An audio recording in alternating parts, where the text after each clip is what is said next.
Make sure y'all get them likes up. Get them likes up, family.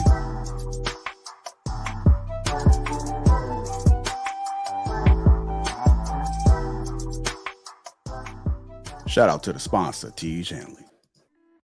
It's too early, but that's okay. My gym workout was phenomenal. Before I went home, I decided to stop over at my mother's house. I haven't seen my mother in 2 months. I know she's going to be very surprised to see me. I can't wait. What the? I couldn't believe what I was seeing. The first thing I noticed was this person's skin. What is going on? Uncomplicated, untreated skin? Who is this guy? I had to take a step back, but then I realized it was my brother. But look at his skin. Have you guys ever seen anything like that? I had to take a closer look and figure out what was going on. Best believe I crept up on him. Peep this. I'm still looking at his skin, trying to figure out how did we get here. I could do nothing but shake my head. He could definitely use my help.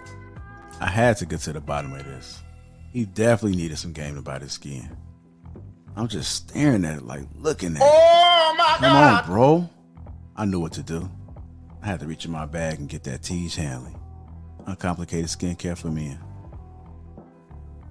Bro, this is why I'm excited to have T. Hanley as a sponsor of today's video. Yes, sir. They have helped me start and maintain my skincare routine by making the entire process uncomplicated. Honestly, it's the best skincare system for guys like you and me. I recommend you start with their level 1 system, which comes with all the basics. A daily face wash to get rid of the dirt and the grime on your skin, a 2 times per week exfoliating scrub to get rid of the dead skin cells, an AM moisturizer with SPF 20 because you should always be protecting your skin from the sun, and a PM moisturizer to help your skin stay hydrated and healthy throughout the night. My brother was so excited. My favorite part about T. Hanley is that every box comes with an instruction card that tells you when to use each product, how much to use, and in what order. They really make the process of achieving and maintaining amazing skin easy. Shout out to T. Hanley. And because T. Hanley is sponsoring today's video, they're offering my viewers a great deal.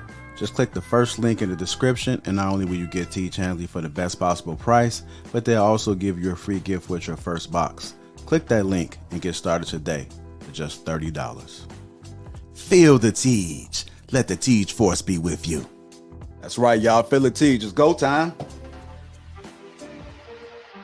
Yeah, it's go time, baby. It's Tuesday. What? Ready to rumble! Let's go. Come on, y'all. Yeah. There we go. Come on. Come on. Come on with that. Catch that vibe. Funkadelic. Yeah. Y'all was waiting. I see y'all. That's right, baby. It's King Talk.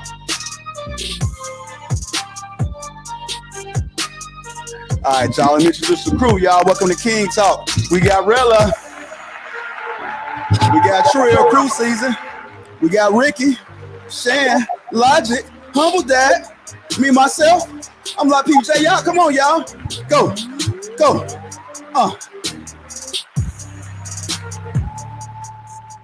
Boy, that boy got that beard trim and some new music. He don't know how to act tonight. He on one already.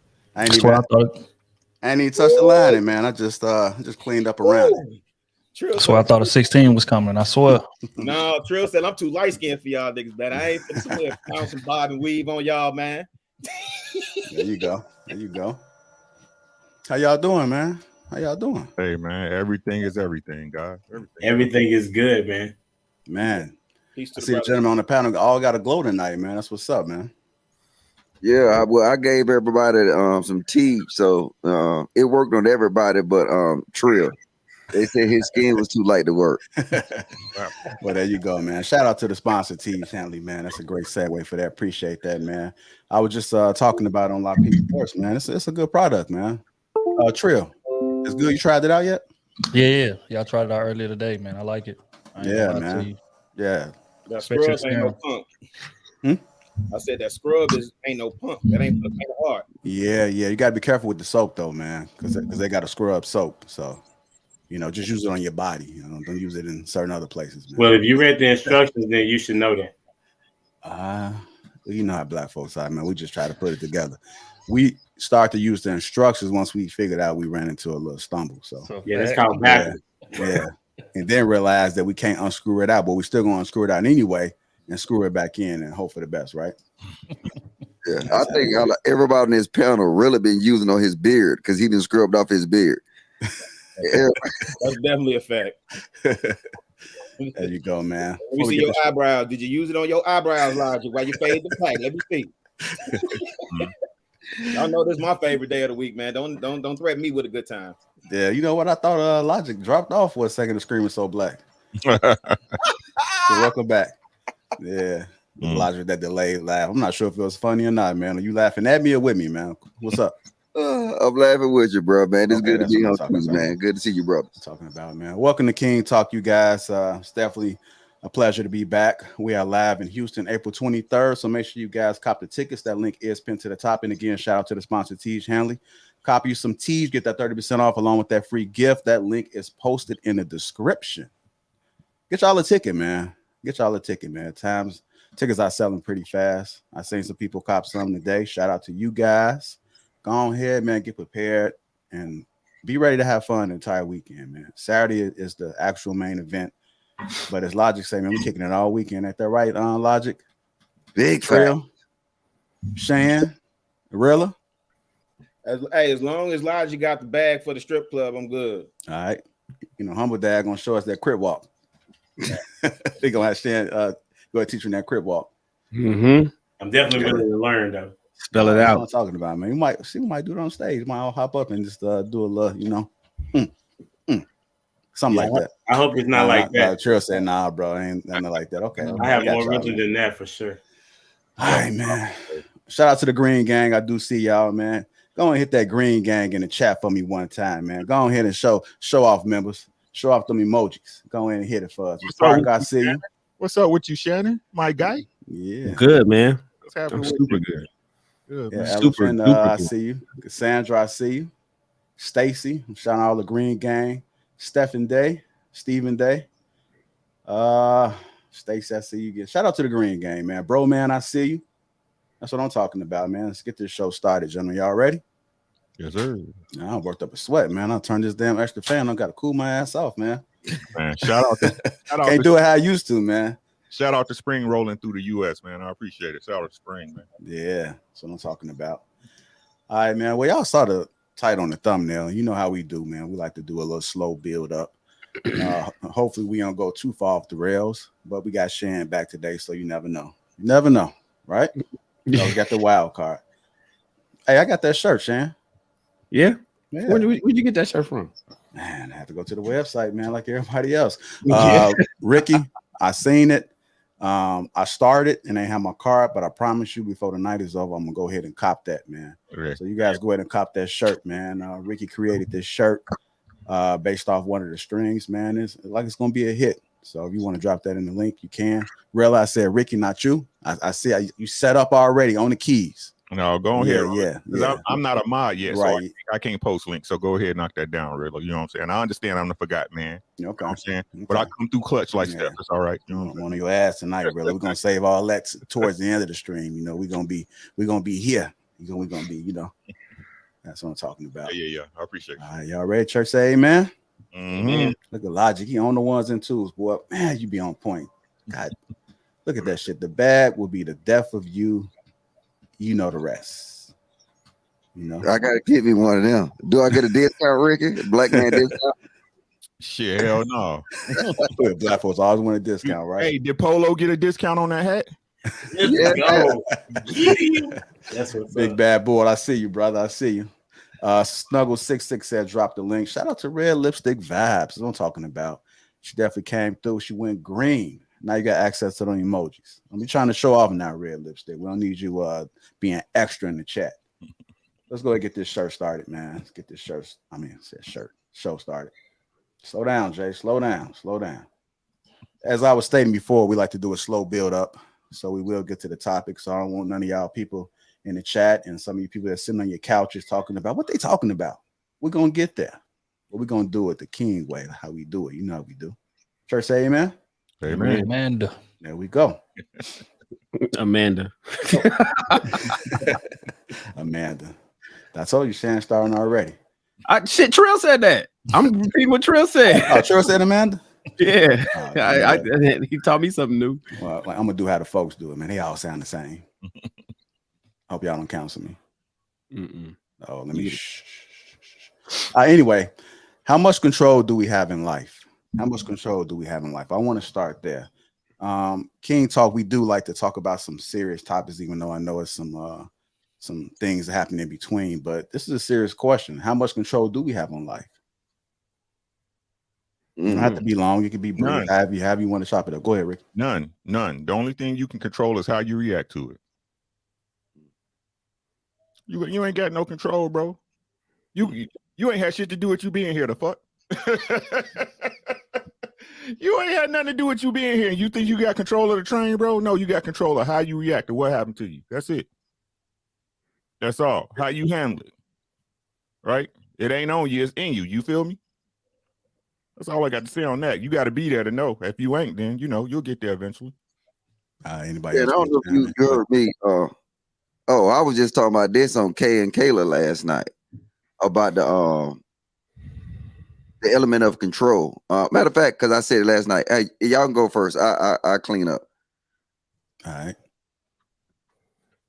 I wondered, Ricky, if you have, you said we don't really have any control, and then you say except for how we react to stuff. I wonder, is that all the control we need, and does that mean that we have total control? So if I can't make somebody else or some other thing do what it does, and all I have is the control to how I react to whatever somebody else says or do, does that mean I have total control? Because I can either go left, I can go right, based on somebody doing something, based on something happening to me, whether it's violence, whether it's taxes, whether it's women, whether it's my job, whether it's sleep, whether it's injury, whatever it is, a car accident, doesn't matter what it is. If I have control over how I react to what happens to me, does that mean I ultimately have total control? I think that's a great, that's why I fuck with you, man. But what I'm saying is this, if I can elaborate, I can only control what I can control, right? I honestly believe the universe is a bunch of unfortunate circumstances, right? Things happen, right? And things, I mean, we live in a world of yin and yang, yes and no's, black and whites. And again, all we can do is move how, again, set by a code, my brother, you know what it is, B, you know what I'm saying? Set by a code, remain honorable. And like we be talking about, emotional intelligence, right? Move the correct way. That's the only thing we can really control. And again, that's like you said, that's within us. It ain't within nobody else. It's not my job to control anybody else. It's not my job. It's my job to control how I react and how I move. That's it. That's it. I would say that we have a lot of control. How much, I can't give a particular number. I just think about, circumstances. I mean, we sometimes, as far as like being born in where we are, we don't have any control over that. But once we are of age and have information, then we get to determine how we use those particular parts of our life. So looking at it as dominoes or spades or the cards that you're dealt, you are in control of whatever it is that you have in your hand. And it's all about how you play it, So, I mean, from, you choosing what school you go to, what woman you deal with, the kids you have, I mean, that's all within your control, and it's a saying that you talk about in sports, control what you can control, and that's all you need, because then that means that you're able to dictate a lot of what goes on in your life. I mean, self-control is one of those things. And if you don't have self-control, then, you don't really have a master over anything. So that's how I rock with it. I would say like 90-10, but my idea of control when I heard the question is controlling me, I guess, in terms of what happens to me. I say about 90-10, and then the 10 being unforeseen circumstances, like, me walking outside and getting hit by a bus or something like that. It's just completely left field. It's just some freak accidents just happen. But I mean, for the most part, I feel like I have control over what happens to me. There's a decision that I could have made, and that's how I look at everything, especially in like retrospect, like looking back on things. I'd be like, it was a couple decisions that I possibly could have made that could have, allowed me to avoid that situation completely when we got into that, such and such at, the event center, when this happened or whatever, this fight, this, whatever. It's certain decisions that I could have made that could have, you know what, bro, let's just go home instead of me sticking my chest out and, oh, ain't nobody gonna disrespect me, and it led to what it led to. So again, I would say like 90-10. In terms of what happens to me, I feel like I have the utmost control over. I will never blame somebody else for my result. That's just not how I'm wired. All right, I'm finna go crazy. I know you want to Logic. I know you want to clean up. Let me go ahead and be short-winded on this one, so you can go ahead and clean it up. All right, yeah, you got it. That's cool. Okay. Because I know you wanted to bring it home for Jerome, and I definitely understand what Ricky's saying. I understand what all the brothers on the panel are saying. But I'm the master of my ship and the captain of my fate. Right. So I'm more or less saying what everybody else is saying in terms of you can only control the controllables. It's people that wake up in the morning and they decide they're gonna have a bad day. They don't even look at the circumstances to determine. They'll set their thermostat to say, you know what, I'm gonna determine the outcome of my day from the beginning. It's some people that wake up, decide to be a bitch ass nigga off top. Did you hear what I said? Right? Like, let's keep it a buck. You determine what type of dude you want to be. You want to be a stand-up, honorable gentleman? You want to move with precision? You want to be intentional? You could choose to do that, right? You want to choose to do other things that are unsavory and unbecoming of what a man should be, that is a detriment to our community. You choose to do that too. But I choose to be excellent. Go ahead, Logic. You can bring it home for Jerome. Yeah. So when you deal with choice, we got to realize is that well, if you think about it, choice is an option, especially what we're dealing with today. And in this society, we don't have control a lot of times. And even the things that we should get control of, we choose options over control. We more or less negotiate with everything in our lives. And then we don't understand that keen sense that we don't understand what true control is. I was saying the other day on K and Caleb panel and about how men can't even control their own family. These chicks be having them running here selecting options what they do. And I say, if you really want control, and I mean, it's crazy because I mean, JR must have been sneaking and watching the live stream last night. Because I literally said this. A chick under my wing, she ain't gonna have no control. I'm gonna give her options. So now I got all the control. She get options, you know what I'm saying? Either this or that, and then that's it. So when we look at the whole scale of the things, though, is that we don't have a lot of control in our life because we choose to be in a system where we allow people to give us options. We give us options for food. We give us options for cars. We don't control nothing. And then at the blink of an eye, they can take it away. And then let's be honest, they can even convince our women to leave us. But I ain't gonna get into that deep. I just keep it shallow as being right there. Okay. So I have a question. So when you said that we have options, but then you say that you would be in control if you was married. Can you break that down to me? How you get control when you didn't have control, based on your premise? Based off the premises, I'm saying is that in a form of a marriage, is that the woman will come under me, and then she won't have control. She'll have options. Because if you look at it, that's what's messing up relationships today. Relationship today, women feel like they have too much leverage. They was looking at me like I was crazy yesterday, and I said, I don't want a chick to buy nothing for me. Because I done seen how chicks get when they buy shit from them. I done had homeboys that a chick paid the electricity bill, and we trying to goddamn play Madden, and then she unplugged the damn PlayStation, she paid for the power. See, the thing is that you know what? You ain't paying no bills. You got option to do what you want to in this house. And I'm giving you these options. So you ain't got no leverage with me. And I think if all, well, I ain't gonna say all, because I mean, and they're gonna call it man simps. If men start actually controlling their household, that's true control. Okay. Chick calling me now.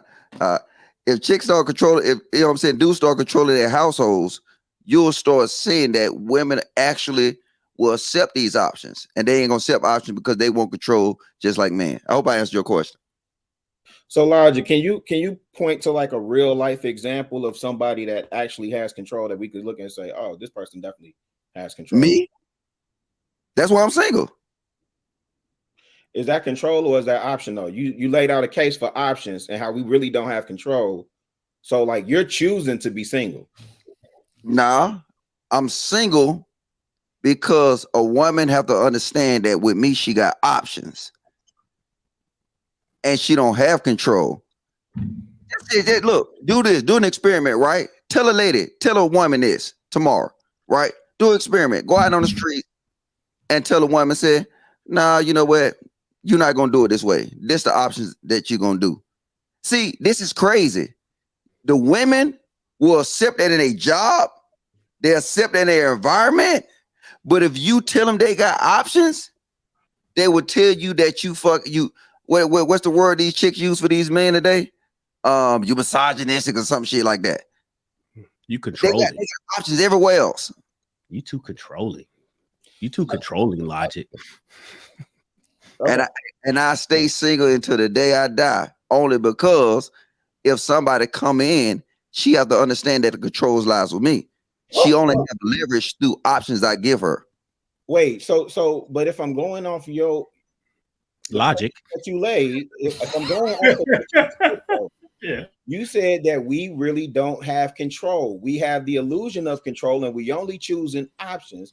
Then you made the case, and I was just curious if you could give us a real life example. Then you said which when you said, wait. I got when you said you put it back into relationship form, which most of what we've been saying is 90-10.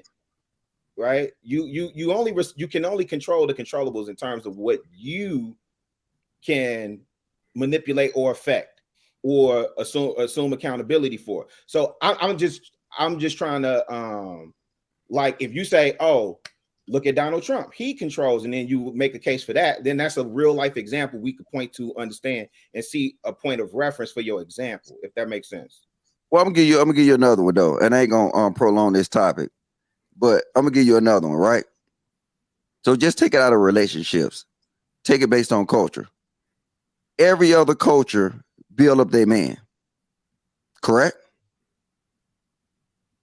And then by default, they'll build up their man.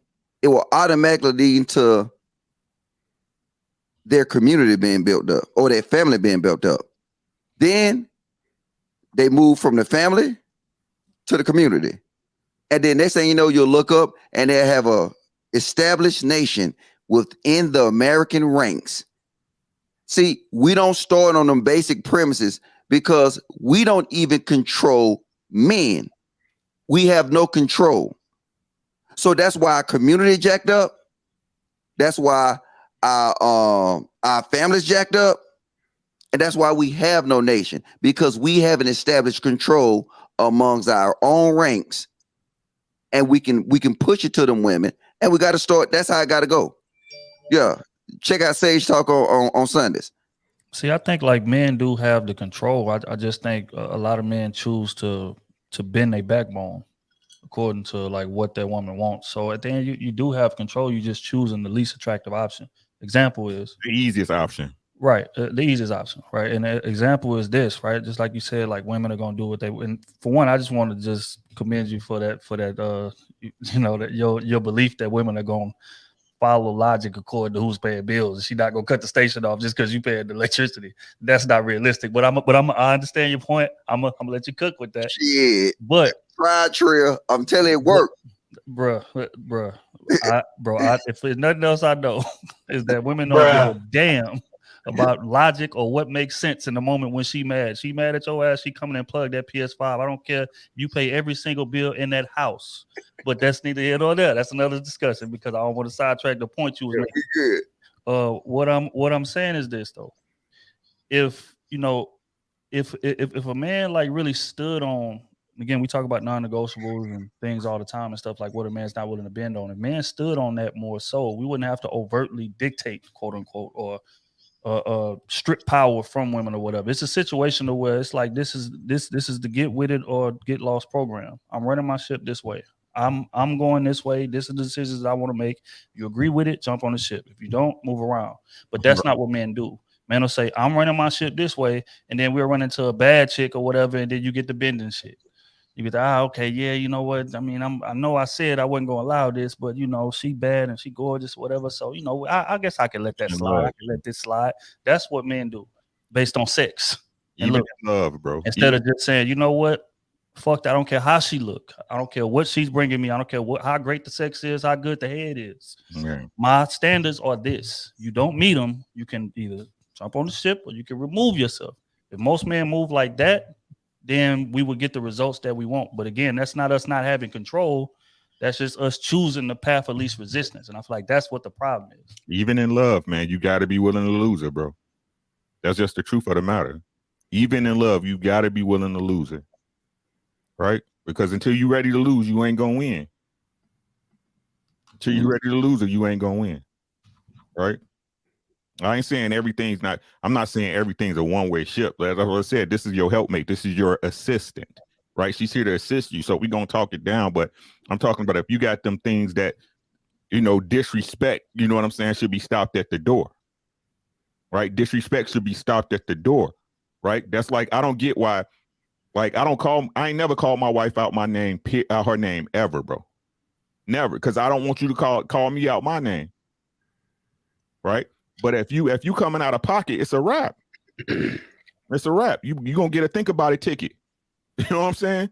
Think about it. I don't care if it's 3 a.m. It's time for you to go. Because if I was out of pocket and you was right, that's what it would be for me, right? Mm-hmm. And the key thing too, though, Trill, if we as men start establishing control, we would give the women choice to make that option. See, I'm not gonna force nobody to do nothing. And you see how I spit that around from the other time, right? If we establish control, we give them that choice to make, you know what I'm saying, that choice to make an option or what our option we deliver them. So when it come down to it and you spin it around the other way, is that she has that choice to take these options or not.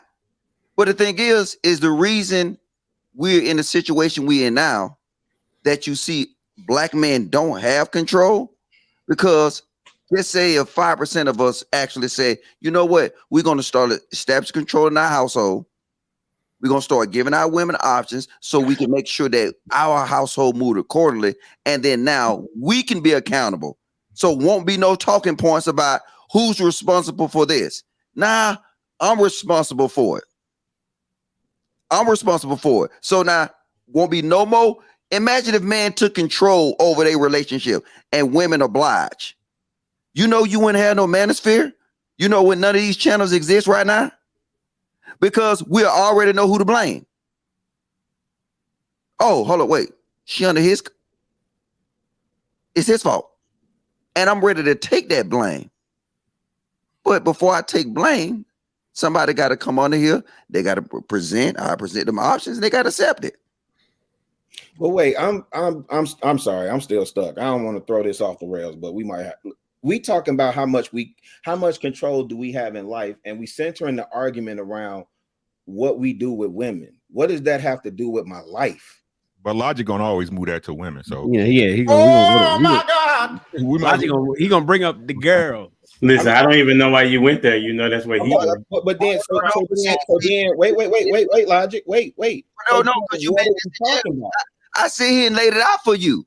I said you cannot sit here and you could not get to a community if you don't get to that man and the family. We're trying these backward ways all the time, and it sounds good, but we never get past step one because we always work on a backwards framework. Now fix the man, then fix the family, then build a community, and it will transform into a nation. That's Logic, since I've been here, but you know, nobody. Right. We've talked about building the man since King Talk started. What I'm saying, bro, is we've been talking about this for maybe 20, 25 minutes now, right? What you just said it. You didn't lead with that, bro. You talked about the man having control over the woman. And I was trying to understand, because the question says, how much control do we have in life? I'm with you. I'm definitely I'm pro nuclear family. Dang. I'm pro black family. You know, that's what we talk about up here. What I was trying to figure out, because again, most of the times when I speak, I know Shannon want to do that air raid on them real quick. Shout out to Malevolent Elephant. Did I pronounce it right? Being number one isn't easy. Man, I got you. Yeah, shout out to you, man. We gotta close the show for that one. Payday. I know that. Yes, sir. I'm gonna just say, Emmy, shout out to you. You just paid a car note. No, that's JR Bar Tab. We appreciate you, man. Love Malevolent. Yeah, I already know really gonna be. I want to know. I'm gonna be on water all weekend. Round two. This is what I want to say before we move on from Mr. Logic Point, right? Yeah, go ahead. Like, why it seemed that why the women just can't volunteer to, you know, fall under the leadership of a good man? Right? You don't want me to answer that. Why it seemed like everything got to be forced? This is not a force. When we gonna get it together? It never will, because I said, I understand. Women have leverage. Government get women leverage. Kids get women leverage. At any point, no, I can't say that word, Mr. Lee watching. Malevolent. It's based off leverage. If the system, if over here mouthing it, right? Yeah, I'm trying to see it right. You know what I'm saying? Like, malevolent. Yeah. Say malevolent. malevolent. Yes. Thank you, Shannon. Thank that's what you had to mess y'all up. Man, let me fade to black. That crown kicking in, man. I apologize. All right, go ahead, close us out on this, Logic. Go ahead. No, I'm good. I'm just saying it got to be a framework. And then in order to establish control, you got to have a start point, and then you got to have a goal, an end goal. Right now, we losing on all fronts as black men, whether you want to say it or not. You know what I'm saying? Even if me as an individual can establish a legitimate family for myself, and then I can possibly build some type of community, everything around me is destruction. So it's hard to do that. That's what we got to actually start with ourselves. You know what I'm saying? Hold ourselves accountable. Look, I'm up here not cussing, man. And I ain't said the N word not one time. So it's I don't need no clap. But look, what it come down to? It come down to just us being that person. If we become them people, or we become the man that we supposed to become, what'll happen is that ideally the women will follow. Sure, I am, so I don't trip. Yeah, well, you married though. I ain't talking about y'all. Is I'm the only single dude on this panel? I'm fade away in this so I don't trip. You see what I'm saying?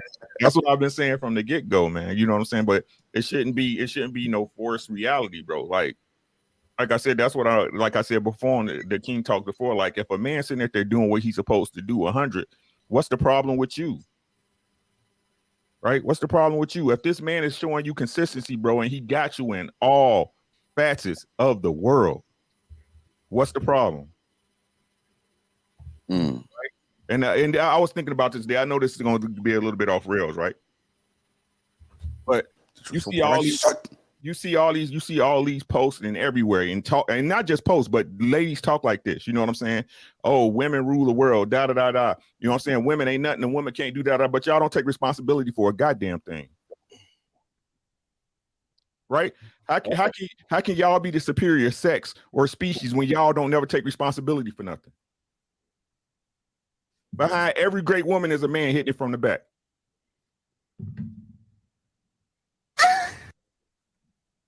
Did you hear what I said? Behind every great woman is a man hitting it from the back. Look, I got a fake. Look, I can't talk, man. Mr. Lee in the chat. He said he watched it. I'm gone. Malevolent. All right, y'all. Malevolent. Hey, Ricky, I don't know if we cut you off. Did we cut you off? Or? No, man. Okay. No. Yeah. We got to be careful, because you do those pauses. So it's like playing. It's like trying to jump. Yeah, you get it. Double dutch. Right. Well, I was going to say that, but I don't jump double dutch. So I had to, you know what I mean? Anyhow, shout out to Amber for the super chat, 1999. I am the master of the fate. I am the captain of my soul. Appreciate you. The Service USA LLC, $20. Thanks for everything you guys are doing. Stay course. Appreciate you. That was and Malevolent. Did I say that right? Mm-hmm. Elephant. $500. See you in H-Town. Appreciate you, sir. What's the H-Town? How you do the H-Town sign? I don't know. Yeah, oh, real okay. guy. True. Batman 4011 $5. I got 5 on. Appreciate you. Let's move it on, man. Let's move it on. It's getting good, man. It's getting good. It's starting to heat up a little bit. Our next topic that I want to ask you guys, and I've been contemplating which one. Go ahead, Shane. Real quick, I wanted to ask Logic because he missed it. He wasn't part of a discussion we had about a month ago or so. I just want to hear his position. Your position is in order to fix our community. I know this ain't got nothing to do with control. I mean, I'm sorry. With choice and control and everything. But in order to fix our community, you saying that it starts with the men? Yes. Okay. I just wanted to hear your point on that. Okay, cool. Thank you. I got a feeling it's gonna come back and bite you, Logic, later. You gotta understand, Shan is like strategic. He'll ask you something in the very beginning, then he'll wait till you get off your square a little bit, and then that's when he bite down. There you go. Yeah, he ain't disagree either. Yeah. So I've been contemplating about which one to pull first. And I think I'm gonna pull this one, man. What does a man want first from a potential wife? Love or respect? What do you guys prefer? Respect. That's gonna be the same across the board. I don't know. Some guys, somebody else might surprise. Is it respect across the board? Really? Yeah. Okay. I just wanted to get that out there. I heard it somewhere. We ain't got to elaborate on that. I wasn't looking if it was gonna be quick. It was gonna be quick, but I just wanted to kind of get that because we do have women that watch, and I think it's very important to open them up to how we think on the panel. This is just our opinions. Because the sheer fact that the attributes of a man, she should respect them attributes of a man.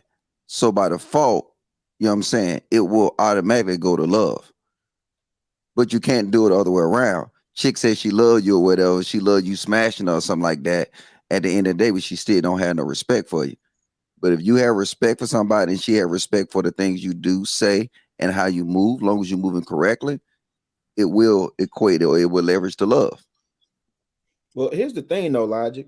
Most when we speak on love, and especially when you talk about it in terms of a woman, you end up talking about emotions, which for me, most people don't even understand what real love is. So when you just whittle it down to an emotion, which can be fleeting, one of the first conversations I had with my wife was, what happens when you don't love me? What you gonna do when you don't love me? And we had to have that conversation because that's a strong possibility, right? I need you to stay your ass right here, whether you love me or not, though. Because it's not built, because we're not talking about emotion. I'm not talking about an emotional love. I'm not talking about your feelings.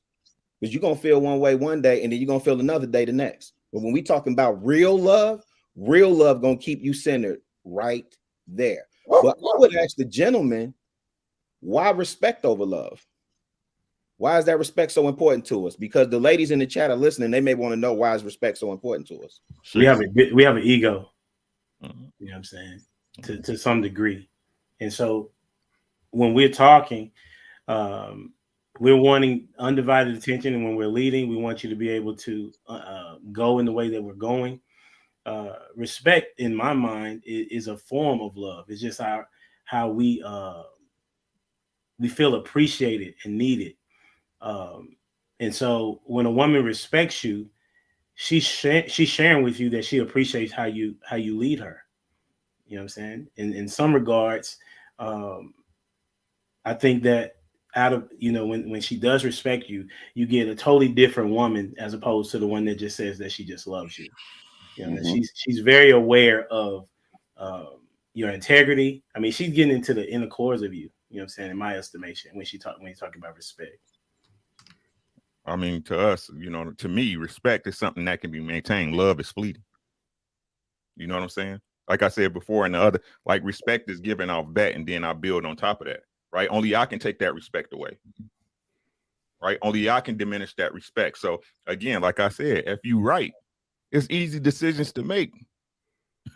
If you right, the decision's so easy, right? If I'm being bogus in my relationship, I'm not doing what I'm supposed to do, right? Then I understand and I see the stuff that, hey, this was disrespectful, that was disrespectful, that was disrespectful, right? And that respect diminishes over time. But love can go tomorrow, right?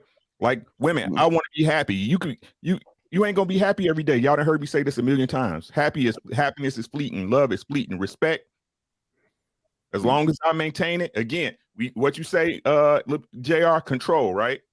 I can control that. You know what's crazy though? I'm gonna throw something crazy, right, man? My mind is all fucked up. I be thinking it's just weird shit. But think about this. This show how women control our community. Can you name one song from a man that talk about respect? This little light of mine, I'm gonna let it shine. No respect. I know. Respect my mind, zero. We'll flip it. See, all our chicks got us saying love and singing love songs. You know what I'm saying? And then just think about it. We the kings and queens of music, right? The only time you hear respect that's in the form of music is coming out of chick mouth. All these men alleged we got, and nobody can sit here and name no respect song. Now I ain't talking about no the damn bald head dude quote put some respect on my name. I said think about it, because the thing we were passionate about, yeah, you can say Aretha, but Aretha is a female. I was thinking about the Locks. Didn't the Locks have like money, power, respect? Money, power, respect.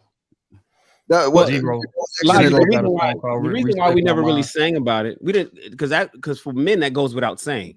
So Aretha had to sing about it, and women sing about respect and demand respect and all that kind of stuff, and they singing about it. And most people are usually singing about what they can't get. Men expect it, so it's almost like, well, we say we don't need to write a song. Smokey Robinson and everybody from Motown didn't need to write a song about respect because that was already expected. It went without saying. You know what I'm saying? And so they probably just kind of avoided that part and went straight to simping, because there's nothing we can do about getting some pussy. So we had to do what we had to sing about what we needed to do to get some pussy. But the respect at home, especially back in the day, was already kind of expected. So I think that's probably why they didn't write too many songs about it. Yo, think about it. Now think about it. You singing a song to your chick, right? And then you know what I'm saying, you trying to get her right, and you saying, you can't even make it, you can't even say a song with respect like that. You know what I'm saying? You gotta actually sit here and say some imaginary word like love that I'm still waiting on somebody on YouTube to give me a true definition of it. Because every time they talk about love, I get 50 million definitions of it. That's how they win the game. And like I said, they got us picking options. But I'm gonna fall back. I'm gonna go fill my cup up again. Yeah, most respect, like in the hip hop, and really would know this more than any of us. Respect is men to men. It's man to man. I mean, we can go to we can name 100,000 rap battles. So when it comes, when it comes to men to women, the respect is already a given. So we don't need to write a song about that. But when it comes to dissing another guy or a diss song or fucking some of the most classic diss songs out there, is men to men is where the respect is, and the bravado of having being the best hip hop artist and whatnot. Because a man may not necessarily have to respect another man, but we already expect our women to do that. Man, so, you're like, I don't like. I mean, I understand what Logic's saying, bro, but like, I wouldn't deal with no woman that can't pick up on what I'm putting down, bro. That's all I'm saying. I ain't gonna deal with no woman that can't pick up what I'm putting down. Like I said, if I'm doing what I'm supposed to do, again, this is hypothetical at this point, right? But if I was and I'm doing what I'm supposed to do, I'm showing you on a day-to-day basis that I'm that dude, bro, and you ain't picking up. You out the door. You stage left. You sandmanned, bro. That's what I'm saying. Again, back to control. I control what happens to me. I control and react, and it can only react what's happening to me. Why are you sitting up there dealing with that woman, bro, if she ain't on your program? Stop complaining about it and push past it. You know what I'm saying? Everybody ain't gonna make it. That's all I'm saying. Everybody ain't gonna make it. Yeah, I think that like men value respect more than love because respect is more in line with gratitude. Like men want to be appreciated more than we want to be, or we want to have quote unquote like lovey-dovey companionship. Man wants to be appreciated for what it is that I bring and not taken for granted, right? And I'll give an example of that. Like somebody could love you and take you for granted every single day. You know, we got family members that call and ask us for $20 every week. Right. They love us, but Right. they take for granted the fact that we giving them this money. Now, first time we say no, it's a big ass problem. I done gave you $20 10 times in a row. The 11th time I say no, now I done changed. I don't love you. I ain't family. You know what I'm saying? So you can love somebody and take them for granted. But I think with respect, it's more in line with gratitude. It's more in line with, okay, I see you. I see what you bring. I appreciate what you bring. And I'll do whatever it takes to keep you here. I fear losing you. That's what respect is more in line with. And men value gratitude more than lovey-dovey companionship. I think that's the difference. Yeah, that's the ego part. That's exactly what Logic was saying. I mean, I'm No, sorry, that's what I was saying. Humble Dad was saying. That's what Humble Dad was saying. You know, it'd be a lot of people look at ego as a bad word, and it's not. You know, it's not. I have an ego. I have a big ego, because ego is like, you know, it's like you have an unconscious part of your brain, you have a conscious part of your brain, and your conscious part is relating to a person's self-importance. That's what the ego is. You know, and so like Trill is saying, it's like, yo, do you understand the importance of me being here? And so, and if you don't recognize that, then you don't respect me. I mean, we like to love too and all that kind of stuff, but we don't, you know, most men of value at least is on a mission to make things happen, to reach certain goals. And along that way, we need our ego to be placated to, because we have to have respect to get there, because it needs to be important about what we're actually, our mission and what we're actually doing on this planet. It's exactly in that scene in the Shawshank Redemption, that movie, where he says all men need to have something to do. All men need to have something to do. If you ask a lot of women and you ask them, what is your goal in life?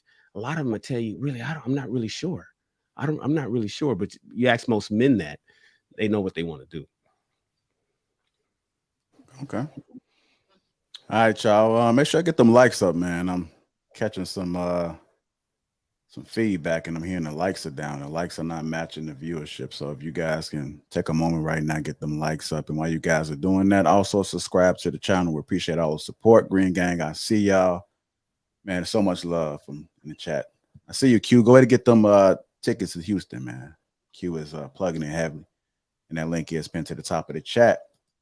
I want to ask you guys, as we build up to the meat of the conversation, define confidence, you guys. And I want everybody to answer this. Define confidence, in your opinion. I would say it's the ability to move without much regard for external perspective. And it's because it stems from like your ability, right? Like I would equate it to, like, if I done practiced something 100 times or 1,000 times, so I got my 10,000 hours in, it's nothing nobody is going to really be able to tell me about it. You know what I'm saying? It's going to be damn near muscle memory. I don't care what other people are saying, because I know I put the time in, I put the hours in to master this thing. I feel like that's what true confidence is. It's like, you know, because outside noise, people are going to tell you 100 different other things because they're speaking from their personal perspective. And a lot of time, it's their perspective. They may not have put as many hours in, but they're going to go on what they feel like is right or what they think is right. But true confidence is being able to tune all of that out and make decisions based on what you know is right, not based on whose feelings is going to hurt, not based on who's going to disagree with you, but based on what you know is right, because you've put the hours in, you put the time in to become an expert in it, in whatever realm that is. So that's what I feel like confidence is. I'm gonna kind of add on to that a little bit. You know, to me, confidence is also not afraid to fail. So, like, you're confident in what you're doing and what you do, and if you fail, then you're confident that you will recover from that. It's no sitting in that in that down space or that moment. It's like, you know what? I ain't tripping.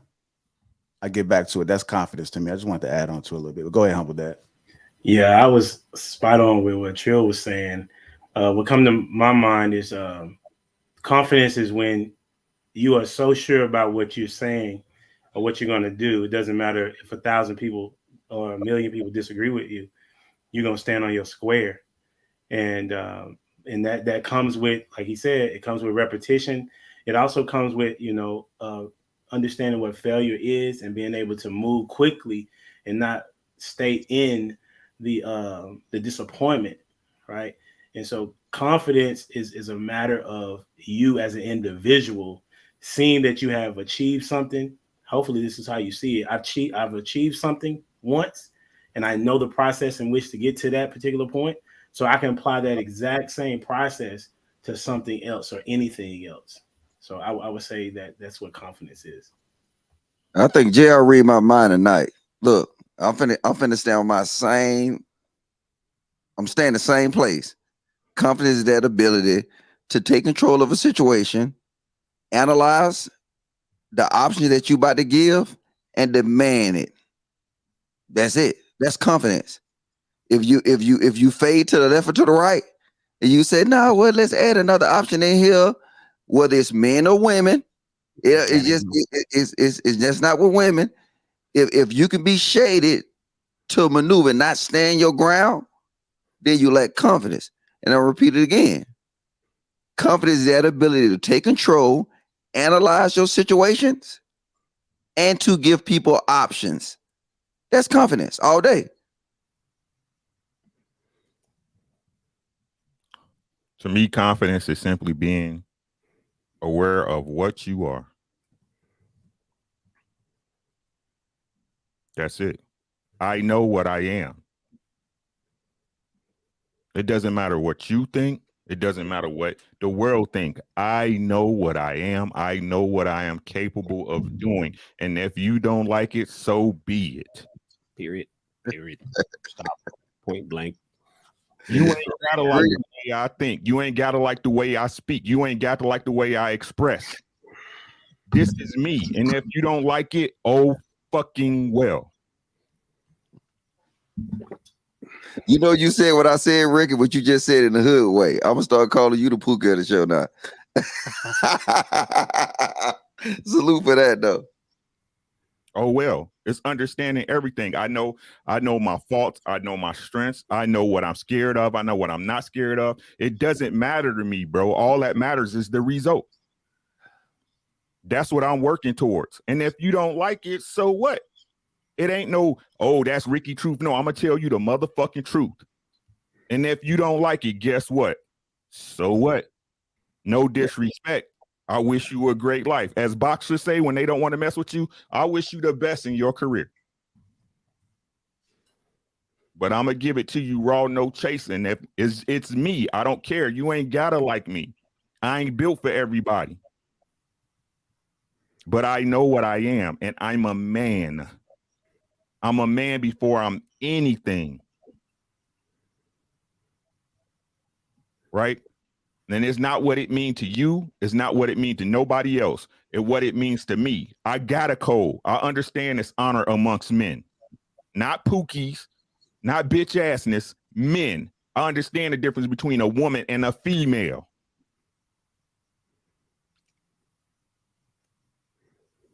Right? I know what I am. Take it or leave it. I take Ricky to the club with me. He'll punch it. He'll punch a dude in the chest. Don't ask no questions. You know what I'm saying? It's just what it is. It's all right. And it's all right, man. You might not like it. That's the thing. I got a saying too that I read one time. That shit just still rings true to me today. They say, you want to see how confident a man is, pay attention to what he'll say no to. And that's the realest shit in the world. You know what I'm saying? Because most people is gonna bend because they want to please everybody. Like people really have a yearning to just be accepted by even the wrong type of people. So you may know in your head that something is wrong, but it's just that I don't want to disappoint this person. I don't want this person to be mad at me for saying so. I'm gonna do it. Confidence is just saying, you know what, I understand that everybody in this room may benefit from me going this way, but I know in my mind this is not healthy. So I'm gonna go this way anyway, with no kind of regard, no second thought, no nothing. Like that's what true confidence is. Like pay attention to what a man will say no to. Even if it means riding dolo, B. Even if it means riding dolo, bro. Straight up. Let me add put a little paint where it ain't on this one. So confidence is an internal self-assurance rooted in your ability, right? Really, do you come up with these? But real quick, I'm gonna let you finish. I'm a Kanye West you right now. Do you come up with these off the top of your head? I grew up around pimps, players, and hustlers. I watch Willie Dynamite. It's a yes or no question. It's a yes or no question. You need to make a table book. You need to make a table book of pimp. And listen, and let me say this too, because I know I would actually sell a book with pimp quotes. Let me put some paint where. Let me put a little paint where it ain't none. What did you say? Like, where do you come up? Hey man, that shit is dope. Hey, if you went to them card parties that them old folk used to have with the red light in the basement, when they used to have the yellow envelopes with the funny smelling cigarettes, you sit and listen. You remember Kane on Menace to Society? Yeah. Right there, right before he shot that nigga in the beginning of this movie. I used to sit around. You was Kane as a little boy? Yeah. Nobody shooting nobody. They was really just playing bid, whist, and spades, but it was a lot of pimping and hoeing going on. You understand what I'm saying? But then let me put some paint where it ain't none. Yeah. but Ricky, go back to your point, really. I just thought that's amazing, man. And I think you should probably write a small book.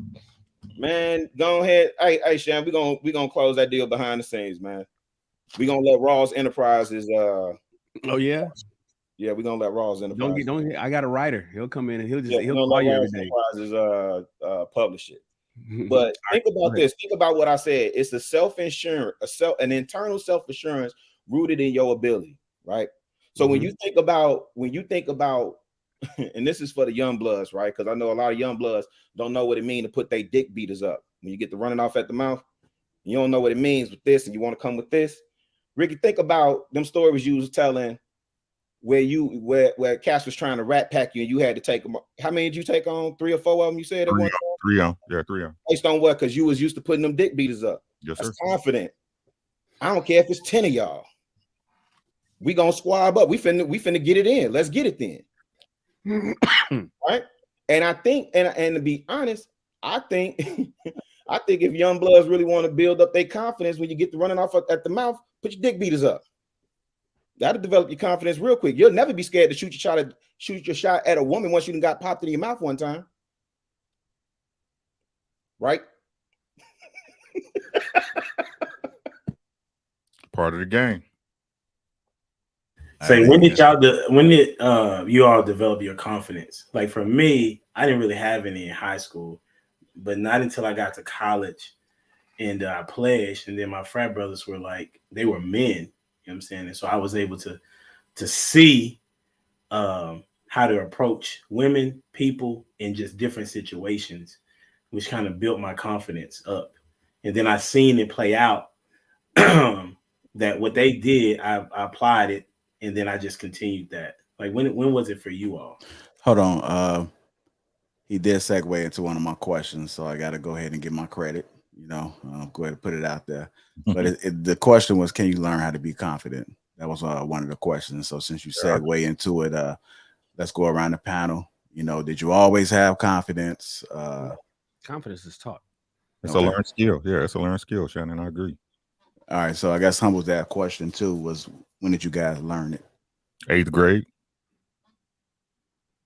8th grade. Again, what it say, Shannon? I'm pretty sure you heard this, right? Soft men make hard men makes good times. Soft men make hard times, right? Mm-hmm. Right.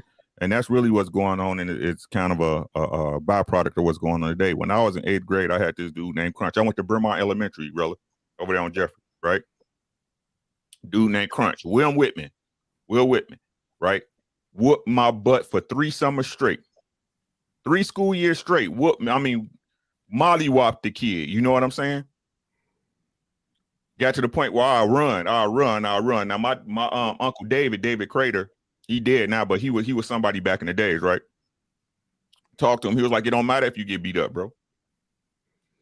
Don't let nobody punk you, God. Right? 8th grade came. Crunch was the same size.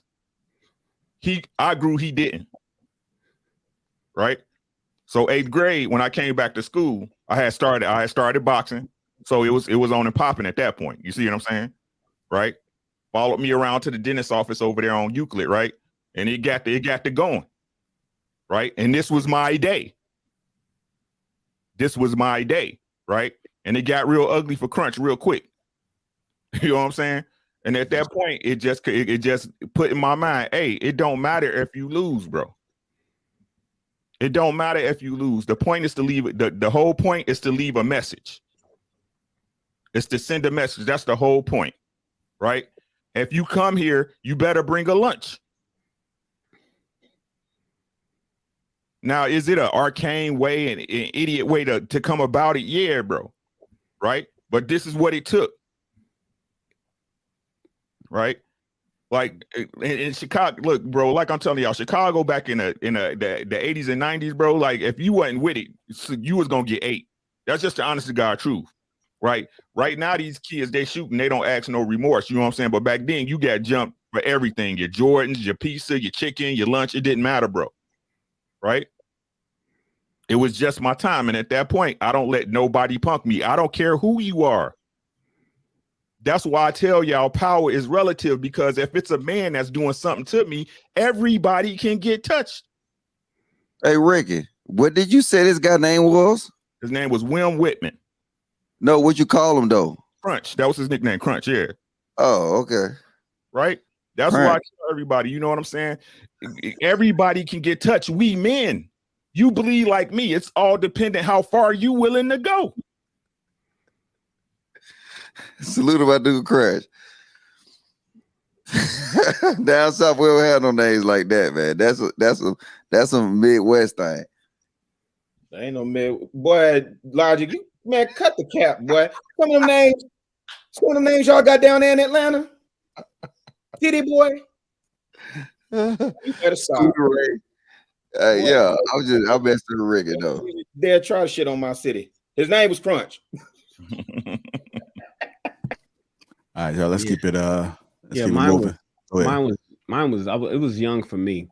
I grew up in LA in the 80s, you know, 70s and 80s. A lot of it was solidified in the Army. I joined the Army when I was 19 years old. But even prior to that, imagine a dark-skinned, a black, ashy, skinny boy growing up, and his name is Shannon. You know, the fact that my name was Shannon and I had to deal with that growing up gave me a lot of my confidence by the time I reached, I say, junior high, late junior high, high school. By the time I was in high school, I had retorts and comebacks for almost everything because I got teased all the way through, you know, and we got them all, you know, from Tar Baby to African Booty Scratcher to all of that stuff. That's all those words was created when I was young. You know what I'm saying? So my confidence was built based on the ridicule that I got growing up in Los Angeles, being who I was, and then having what was originally a man's name 200 years ago, and it switched over by the time it got to America, switched over to predominantly a woman's name. And so here I am, named Shannon, black and skinny, growing up in LA. That right there is enough ridicule to build confidence for any. But it could have. But I also had my father in my life every day. You know what I'm saying? So Pops was always there to make sure that I was never. I didn't have any cushy women to fall back on or a bunch of, you know, it was like, boy, well, that's what we do. You know, so I heard a lot of that. What a lot of people call toxic masculinity today, which I think is a bullshit term, actually helped solidify my confidence in addition to the military. So that's me. I got confidence. I got my confidence from success. No matter what you do, if you succeed at it, then you'll get confident in it, and then you'll reproduce it. You'll learn how to get better at it. whether it's dealing with females, whether it's selling cars, whether it's anything. When you see a success, the way we dress, if you try something different and you see it successful, then you will get confident in that, and then you'll get confident in yourself. And I think, and I don't know, I can just only speak for myself. I just only gained confidence from success. I remember, I mean, I'm kind of with Shannon. I had them experience in the military too. That my first time jumping out of an airplane, I was about to shit on myself and piss on myself. And then, oh, you're airborne? Yeah, come on, be playing me, Shannon. That's what's up. No, I'm air assault. I jumped out of helicopters. I didn't jump out of planes. Yeah. Y'all saw. No. But after doing it, after you succeed in doing it, I don't know. You say that y'all do the helicopter, so y'all don't do like static line and then like that. Y'all like fast rope. Mm-hmm. So, dang, it's crazy. Jay, I got these topics. I was just talking about somebody about this the other day. It go through phases where you go and you gain confidence. And then you gain confidence through actually being successful. I remember my first time going out that door, and I was about to, you know what I'm saying? I said I was about to piss on myself. After I got out that door, my next stage I had to go through was actually my chute opening up. So now once I hit that success point, I gained confidence in that. Then once I successfully landed it and successfully did a peel, damn, what they call it, man? I've been out so long. God damn. A roll tuck. No. It's called it's a landing P something. We call it when we land. Proper. Don't worry about it. All right, but landing, and once I hit that, I gained confidence. So now, the more I did it, the more I got better at it. You know what I'm saying? I was up there with my GoPro. I can do everything. Same thing with talking to chicks. You'll try new stuff on chicks now because you already proved to be successful in the different things that you know that work. So now you'll try to really get in some real strong finesse game. So GoPro. Everything you do is like, GoPro. Say that again. You was doing what with a GoPro? Hot tub time. Airplanes with GoPro. I kind of shifted away from the army shit. Okay. I'm about to say, nigga, GoPro was in. That was invented just 10 years ago. What you talking about? Okay, I got you. There you go. Somebody in the chat know PLF. All right, there you go. PLF. Appreciate it, chat. So it just, we don't understand it though, but we gain confidence from successfully doing something every day in our life. No matter what you do, car salesman, whatever it is, you can sell like whatever. Anything in life, you gain confidence from actually executing successfully, and then you gain even more confidence from learn how to maneuver it and do it in successful in different type of ways.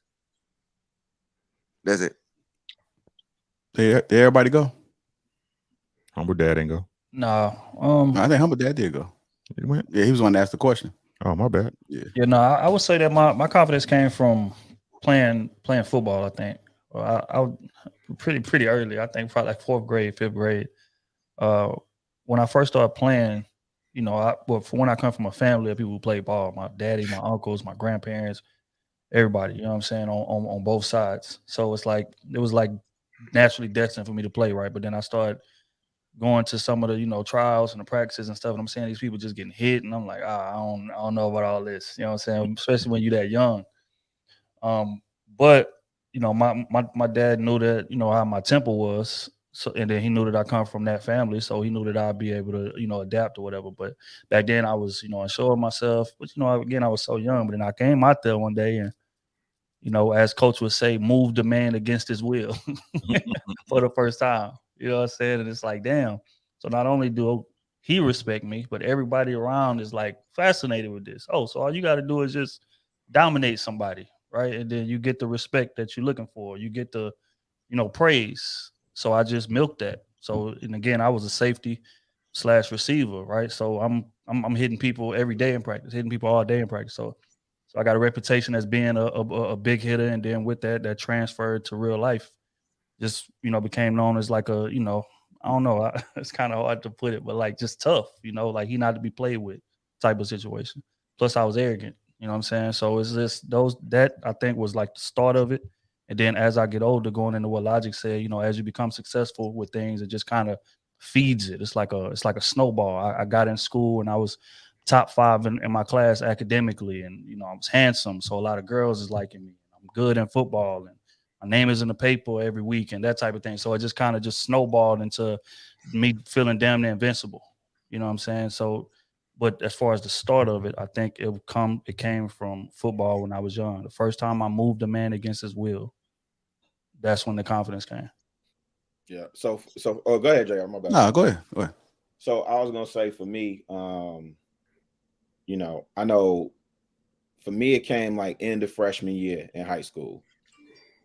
And Ricky, I went to Corliss. Corliss, my little brother went to Corliss, bro. Yeah, I went to Corliss. And they used to have these, like in Chicago, talent shows was real big. What was big in Chicago, you either gangbang, sports, or dancing. Talent shows was big.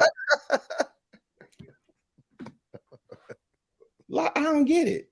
Logic, I come back, Logic. JR, you gotta give me this moment. It's a Atlanta thing too. We some dancing niggas. Look, he's gonna sit up here and act like in Atlanta they didn't have teams. When I asked him about that yeek last week, he was yeeking. I just said that. I was laughing. Look, see, that's the thing. That's what us black men don't respect each other. I was laughing because more or less I was with you. I mean, go to 5 points. We the most dancing. Atlanta's the most dancing people in the world. Yeah, but you got to break that down because people in the chat don't understand that. They don't need to understand that for them to know. No. So look, used to meet up. They gonna see me and they're like, yeah. I ain't no dancer. I was a grinder. Dancing. Yeah, we had. I mean, you had that too. Butt right here. Listen, if you went, I grew up in the era. If you went to the rink, right on 87. We danced all night, and then the last 15 minutes of the party, what they playing? Keith Sweat. Yeah, I'll be sure. Get your girl. By that time, you had to show out on the see. Anyway, so anyway, what helped me develop my confidence and why I brought up dancing is because when we did this talent show, right, we was backstage. You watching a whole bunch of cats get booed. They was getting booed like Apollo booed. And it's like ain't no love, you know what I'm saying? So they was booing cats left to right. And I ain't saying like we turned it out, but me and my team, we definitely got up there. And it started out with a boo. It ended with some cheers. And from that, we started going to like the little dances, the little not sock house, but the little dances we used to have. And from that, we started going all over the city, battling crews, UFIU, the Bruhs, House of Maddox. Right, these are big crews in Chicago, and so that built my confidence, and I was able to internalize that experience and translate that into other areas. So for me, it started in high school. He said House of Maddox, boy. You don't. No, y'all gonna stop playing with me, man. you know how for you, bro. I was with you. Mm-hmm. So I'm trying to get an understanding based off some of y'all answers, because I'm gonna answer this question too. So if you become confident in something, then does that go across the board, or is it just you only confident in that certain field? I think the more proficient you become in anything, you develop confidence, right? But like I was saying, right, for me to be on that big stage, like we did shows at KKC, we did the Bud Billiken parade one year, fam, right? So to be on those big stages, it kind of like when Rick was talking about, like, it don't matter about taking L's. It don't matter about getting booed, because you could catch the L and then you come back another day. Okay, you win a battle. Today wasn't your day. You come back another day, right? So that's what I was saying. For me, it helped me develop my confidence in other areas. Because now when I go to school on Monday morning, I'm gonna be honest with you, it helped me in the classroom. Because I walked into school, my chest poked out. What we talking about? I ain't even got to sit in the back of the class. I'm in the front of the class. What we talking about? What we mathing on today? and I'm gonna add some. I'm gonna quit talking about Atlanta dancing and get serious. But just think about it though. Like, I mean, I think everybody on the panel agreed that confidence comes with success. But you got to ask yourself, in most of our communities dealing with most of our kids, how much success do they see? you got to realize that a lot of times some can be successful as making a drug deal. You know what I'm saying? Clearing out a pack, coming home the next day. Shooting somebody, killing somebody, getting away with it. You got to realize they do gain confidence, but they gain confidence in all the wrong things. And it's more or less, if you really look at it, these guys, I mean, well, I'm not gonna say our guys, I'm just say our community, our culture. A lot of our black men don't normally see success in a lot of things. Whether it's academics, our young women run circles around them. I mean, and is it an anomaly to that? Yes, it is. But you just can't, I mean, off the top, besides sports and rapping, what do a majority of young black men see success in, especially at a young age? Violence. Plain and simple. Shit, if we being honest, they seeing confidence in failure. I know, right? If we want to be honest about it, confident that they gonna fail, confident that everything is against them from the start. That's where the whole hustling backwards concept comes from. And like I said, man, we keep talking about society, man. Like everybody want to say, "Oh, you're not living reality," or you know, these folks that you're going by the ideal. What I was supposed to go by, wasn't I supposed to live by my ideals? Aren't I society? Can I shape society the way I want to see it? Or are we all just, you know, are we all just passengers and you can't do nothing about it? No, we can, but it just got to get to that point where, see, I don't even like to toot my own horn about shit. You know, I ain't gonna need to say it. Go ahead. It don't matter. All right. So you guys are saying that confidence is learned, right? That's what I'm getting from everybody. It's something that you learn. Yeah, and to answer your question, JR, I think like it's not about one thing. I think, like I said, I think confidence is a learned behavior. You know what I mean? Like, if I can only talk about me because I know me better than anybody, right? I'm confident no matter what, even if I lose, you know, if I go on an endeavor or I trust something different, right? I understand it's a possibility of failure, but I know I'm confident I'm still gonna learn something and be able to utilize that down the line. You know what I'm saying? And me failing or me being afraid of failing is not gonna stop me from trying. Right? I'm confident no matter what, I'm gonna find something out of it, good or bad or indifferent. Right? Like I said, to me personally, again, this is just me. I might change your life, I might not. It's up to you guys, right? But again, I'm confident I'm not gonna get stuck in no trauma. I'm confident I'm not gonna get stuck in failure. You see what I'm saying? Because the mission is bigger than me. Right. So just like Shannon said, I think it's a learned behavior, and it doesn't one thing, and it applies to all things in your life. You gotta be confident, right? That you can accomplish. You can be confident that you can learn. You can be confident that you can grow past your station. Yeah, I remember. Hey, Humble, I want to answer your question too, and I'm trying to get some clarification because I don't even know if I even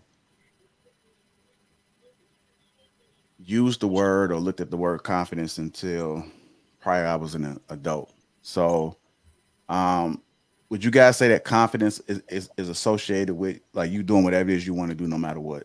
Like you don't really care what nobody think. Like, would you guys say that? Yeah, I'd say that's one part. Yeah, I wouldn't. You wouldn't? Okay, why not? You touching on arrogance. What you talking about? So you're saying overconfident?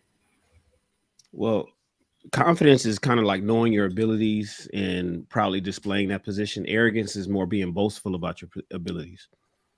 Well, I don't think you have to be. And the reason why I say this is because I was trying to think like, when did I consider myself gaining confidence? You know, it's a lot of things that I never acknowledged until I got around different people, right? It just wasn't familiar with the terminology. Doesn't mean that I wasn't familiar with the character or But well, you ask yourself like this. the description.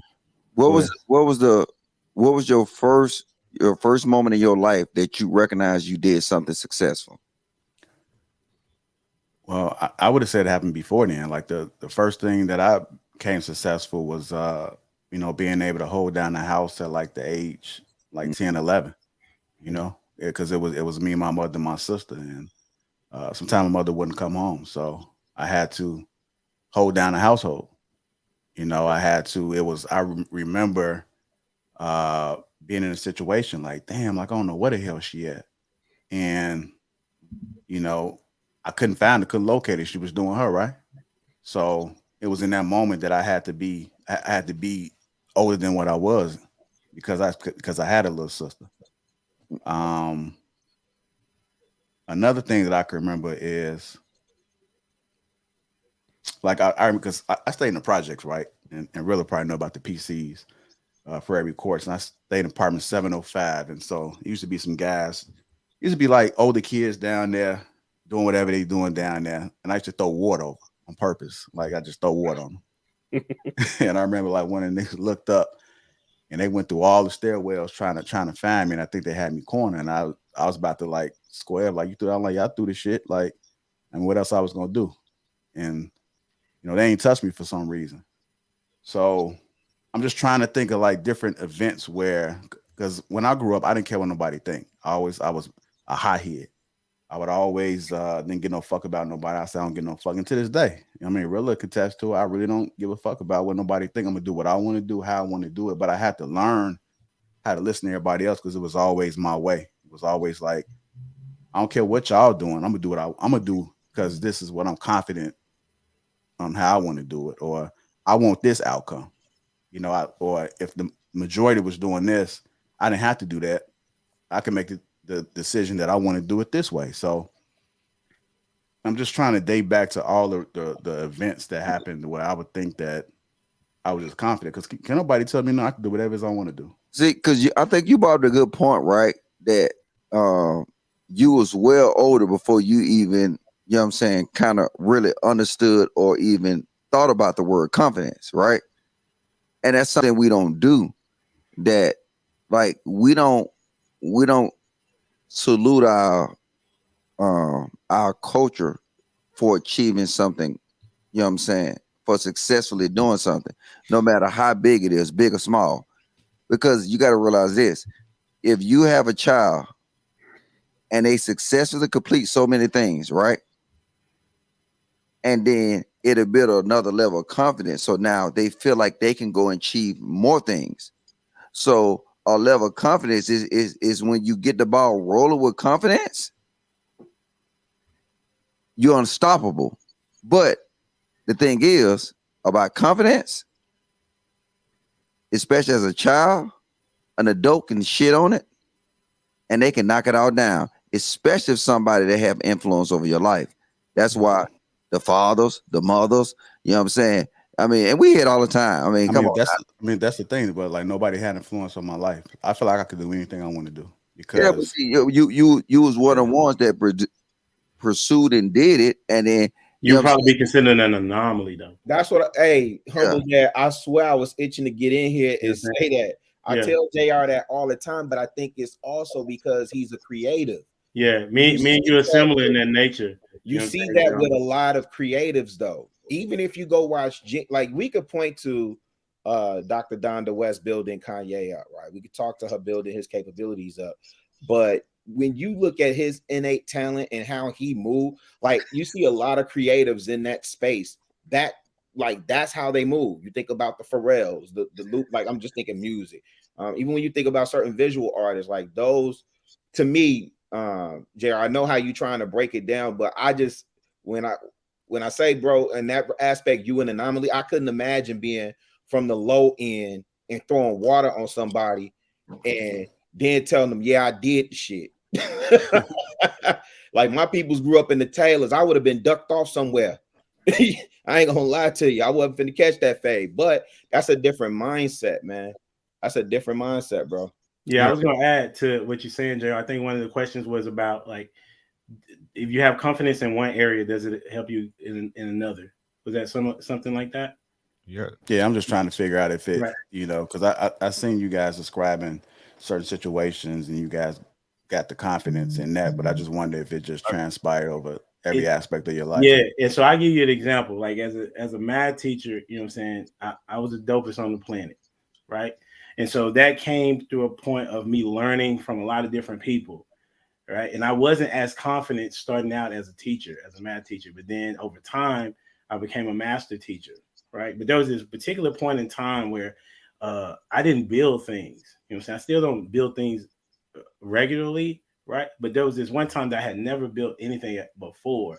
And so I wanted to put this table together because, it was something that I lacked confidence in because I hadn't built anything before. And I also wanted to have it as an opportunity to show my students that, yes, y'all think that I'm great at teaching this math, but there are other places that I struggle. And I want to be able to say to them that, okay, if I can do this and build myself up in being able to teach math, I can definitely apply this to something that I've never done before, which is put a table together. And so once I put that table together, I remember struggling. I put it together incorrectly, even though I'm trying to read the instructions. And then I had to do the process all over again to make it to where it did actually stand up and it was functional. And we still have it in the house today, right? And so I use that example with my students. And I would say, listen, yes, this math concept is challenging, but it's a process that you have to apply to get to here. Because the reason why I know that is because I did that to something such as the table. So I would say that confidence is not always there at the beginning of something that you're trying to do, but because you had achieved success in some other area, like I said before, then you can apply the same concepts and process to something else. So you don't always have confidence at the start, but you know what it looks like. Yeah, and I don't think, and to kind of push back on the success thing, you being confident or having confidence in yourself does not guarantee success. Facts. You know what I mean? It does not guarantee success. It just means that you know that if you don't succeed, that you can keep pushing past it, right? That you have the belief in yourself that you are responsible for you and that you can achieve what you put your mind out to do. Now, again, that's not going to happen all the time. So I just think, like I said, people want to say you can groom it, but to me, it's a learned behavior within yourself, right? You learn it within yourself to be confident, to trust in your decisions, to trust in your inner voice, the God in you, as I like to say. All right. I'm going to switch it up a little bit and ask you guys, what's the difference between faith and confidence? Faith is blind. Confidence is evidence-based. Mm-hmm. Confidence is like I said earlier. It's conscious. It's not unconscious. It's just, it. It's what you know. Faith is blind. Trill said it. Faith is blind. But go ahead. I'm gonna let y'all touch on this. It's exactly what Trill said. I ain't got nothing to add to it. Yeah, because I think a lot of people would lean on faith.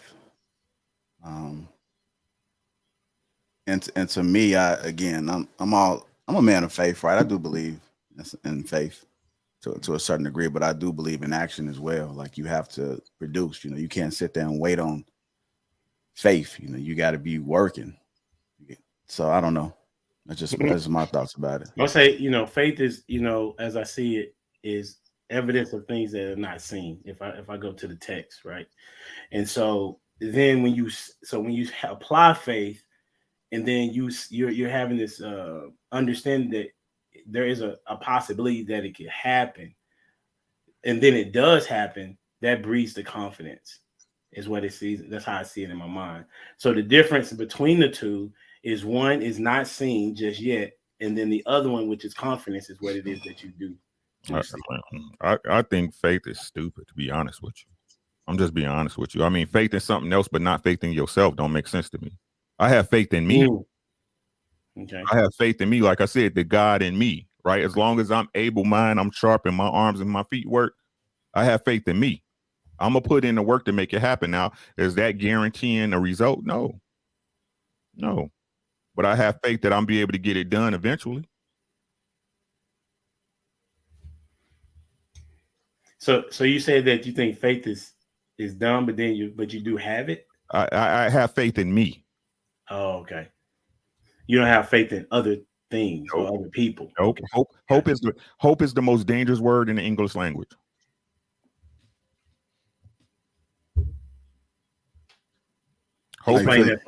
Hope is you sitting there waiting for something to happen with no action, with no participation. I hope. You're gonna be hoping forever.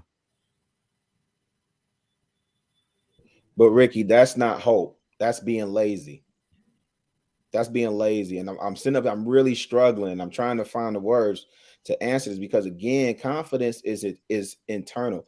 I know it's all eternal. It's all eternal, really. That's what I'm saying. You saying what? It's all eternal. No, internal. Internal. That's what I'm saying. Eternal. Okay. Internal. So Yeah, I'm saying confidence is internal. Faith is I hate using the scripture like this, but it is the substance of things hoped for, the evidence of things you have not seen yet.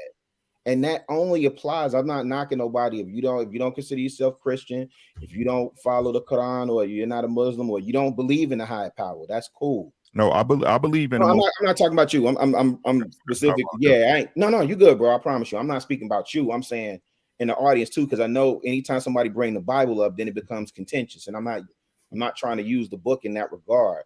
But I'm gonna tell you something, man. I done walked this earth for some years, bro. I gotta have faith in that there's something bigger than me out there. I can't be that arrogant to think that all the answers reside in me. The God is in me. He's definitely in me. I see. I'm continuously working to bring him out of me. Right?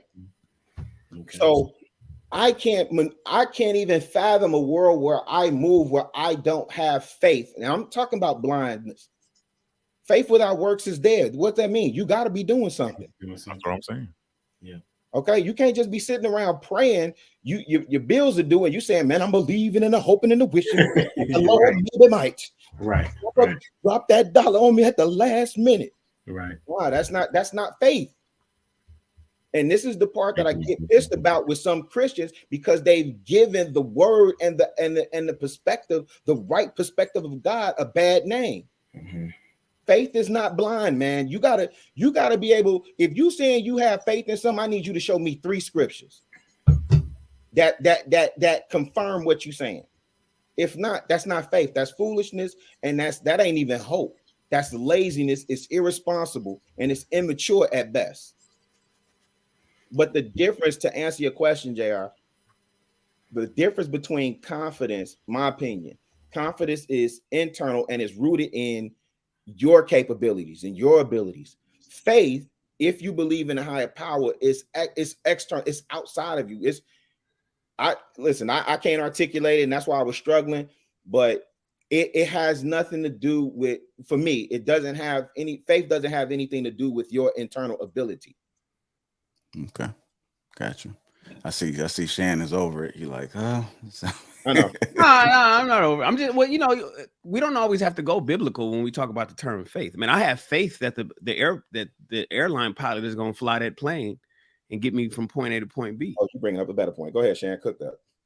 I'm not. You got faith. You got faith when you sit down, that chair is gonna hold you up, right? Yeah, I got faith. Hey, some people might not have faith though.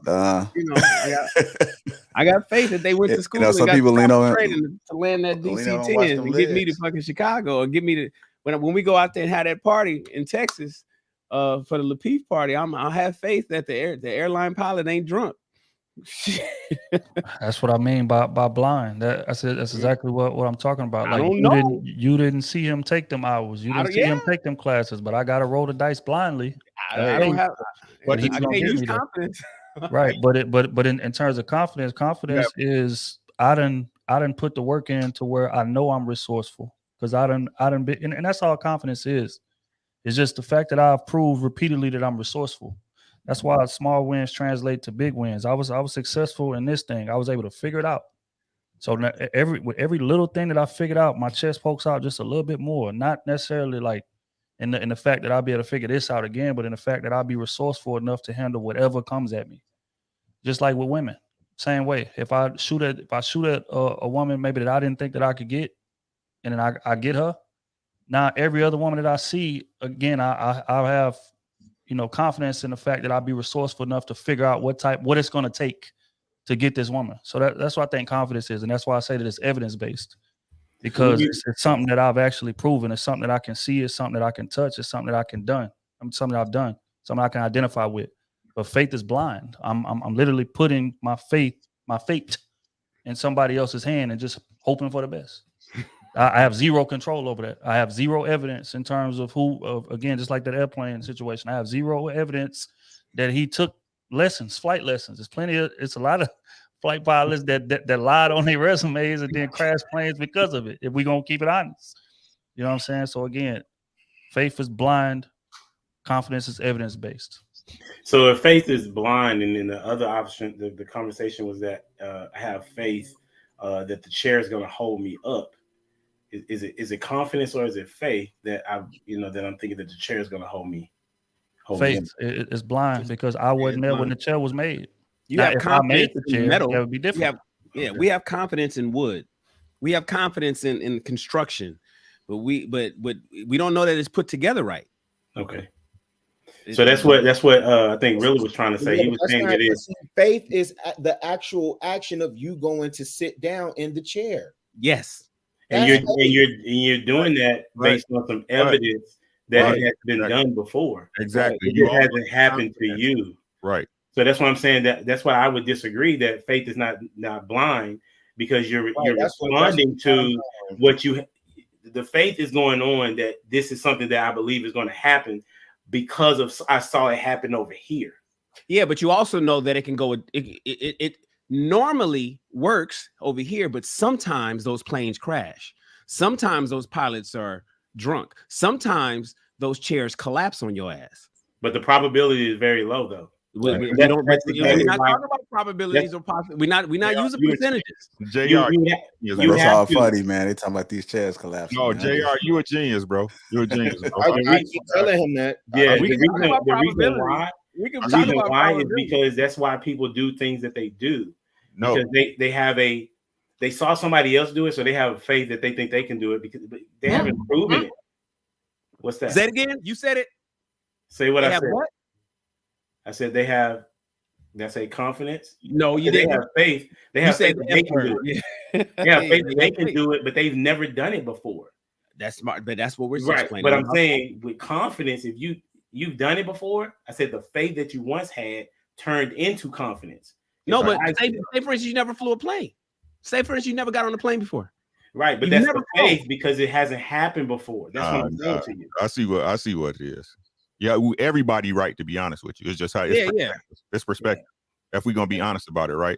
Like he said, oh, you don't have faith that chair gonna hold you, but you confident because you got a record of when you went to sit your butt down, a chair held you. Yeah. You see what I'm saying? You confident that this faith transitions into y'all brought up the chair part. I'm bringing up shit like shit that'll kill you. I'm talking about you got faith that horse ain't gonna buck you, but you could just because you rode a whole bunch of horses, if you get on a horse that you never rode on, you having faith that he don't buck your ass off. But that role in control, shout out to JR. You know what I'm saying? What can you really control? Right? What can we really control then? Right? Yeah, you could have faith, call it faith or confidence, but if it happens, it's gonna happen, right? Mm-hmm. Yeah, I was thinking that when y'all first started about the whole control, like, do we really have control? You know, I mean, to us we have it, but anything happen in any given moment, right? You know, we can only control what the world allows us to control. So ultimately, to me, I mean, we don't really have control. It's more like people say that I don't know. I'm about to really think. I'm about to really dive too deep. Go on here, y'all. We don't have a control over what? Are we saying over anything? We don't have control over anything. I'm saying, like, I mean, think about this as like step 1, 2, and 3, right? So, like, the world gives us step 1 and step 2, but you can only control like step 1 and step 2. I'm not even saying this right. I hate being so fucking deep because I'm trying to articulate what my mind is thinking. But just say what you're good. I hear what you're saying, JR. what control do you have over you in the air? Like over the universe? I mean, like, we don't really have control. I mean, 30,000 feet in the air, that motherfucker's crashing. What you gonna do? Right. Like, you don't have control. It's gonna happen. It's gonna happen. You're asking because yes, we don't have ultimate control, right? We only have control over us. That's what I was saying prior. That you can only control to a certain degree. Okay, like, until like nature decides that we don't have that control anymore. You know, like whatever you want to look at it. until faith decides, a higher being, the universe, Mother Nature, luck, however you want to draw it. Laws of the universe. All right, let me move it away from scripture then. Want to make God laugh? Tell him your plans. Okay, let me move it away from God. So I go to work every day. I put in 40 hours a week. I have faith. We all have faith that paycheck gonna be there on Friday, right? Yeah, but you have confidence that you're gonna get paid because you got paid before. Right? Both are right. Yeah. Yes, really. Okay. Yeah. See, the thing is that is it blind? you know what I try to tell. Is that blind? I mean, life is blind. No. I'm saying is that faith that I have. You know, I showed up to work. I put in my 40 hours. I'm expecting that check. Is that blind? Is that blind faith? I wouldn't call that faith. I would call that confidence because I put the 40 hours in. I showed up. Y'all owe me. It's different, more so than getting on the plane. The pilot don't necessarily owe me like to get to where I'm going. Oh, I paid him. Here's the distinction. No. You pay him. You pay the airlines. He don't owe me a damn thing. He's an employee. Here's the distinction I keep trying to make. The confidence that you're talking about, Trill, is internal in my ability to perform the job. That's the confidence that I have. The faith, external, nothing I have control over, whether accounting processes, payroll on time, or any of that. I have faith that they're going to do it. And when Friday comes, I'm expecting that direct deposit. The things concerning faith are external factors. That's the point. Yeah, it's still faith. Yeah, it's still faith. Faith is usually about something, again, like you guys said, where it's you have a belief in something that is unseen or unknown, right? Right. But even still, like even us breathing, we involuntarily breathe. You can't just not breathe. You can't just not make your heart beat. You can't just not make your heart beat. Nobody right now can stop their heart for a few seconds. Like, let me stop my heart because I want to. You can't do that, but you got faith that it's going to beat tomorrow morning. You got faith that it's going to continue. You got faith that you're going to continue to breathe. You might not. So is it confidence that your heart is going to beat, or is it faith that your heart is going to beat?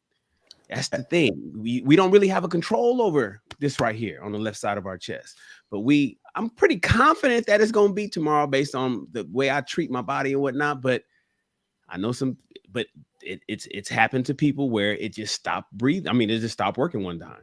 So I don't know. I think everybody's right. To be honest with you, the way I'm really looking at this is Ricky's right, Trill's right, everybody's right. Yeah, like the bigger picture that I want people to understand is that the world is unknown. Like we got people that just overcomplicate life. Like we complain and all these issues and I've said this before, like everybody are humans. Like why are we stressing over how people think about what they think about us, how they feel, what they saying? It's like I'm just glad I'm able to wake up to experience another day of life. You know, life is about ups and downs because we don't know.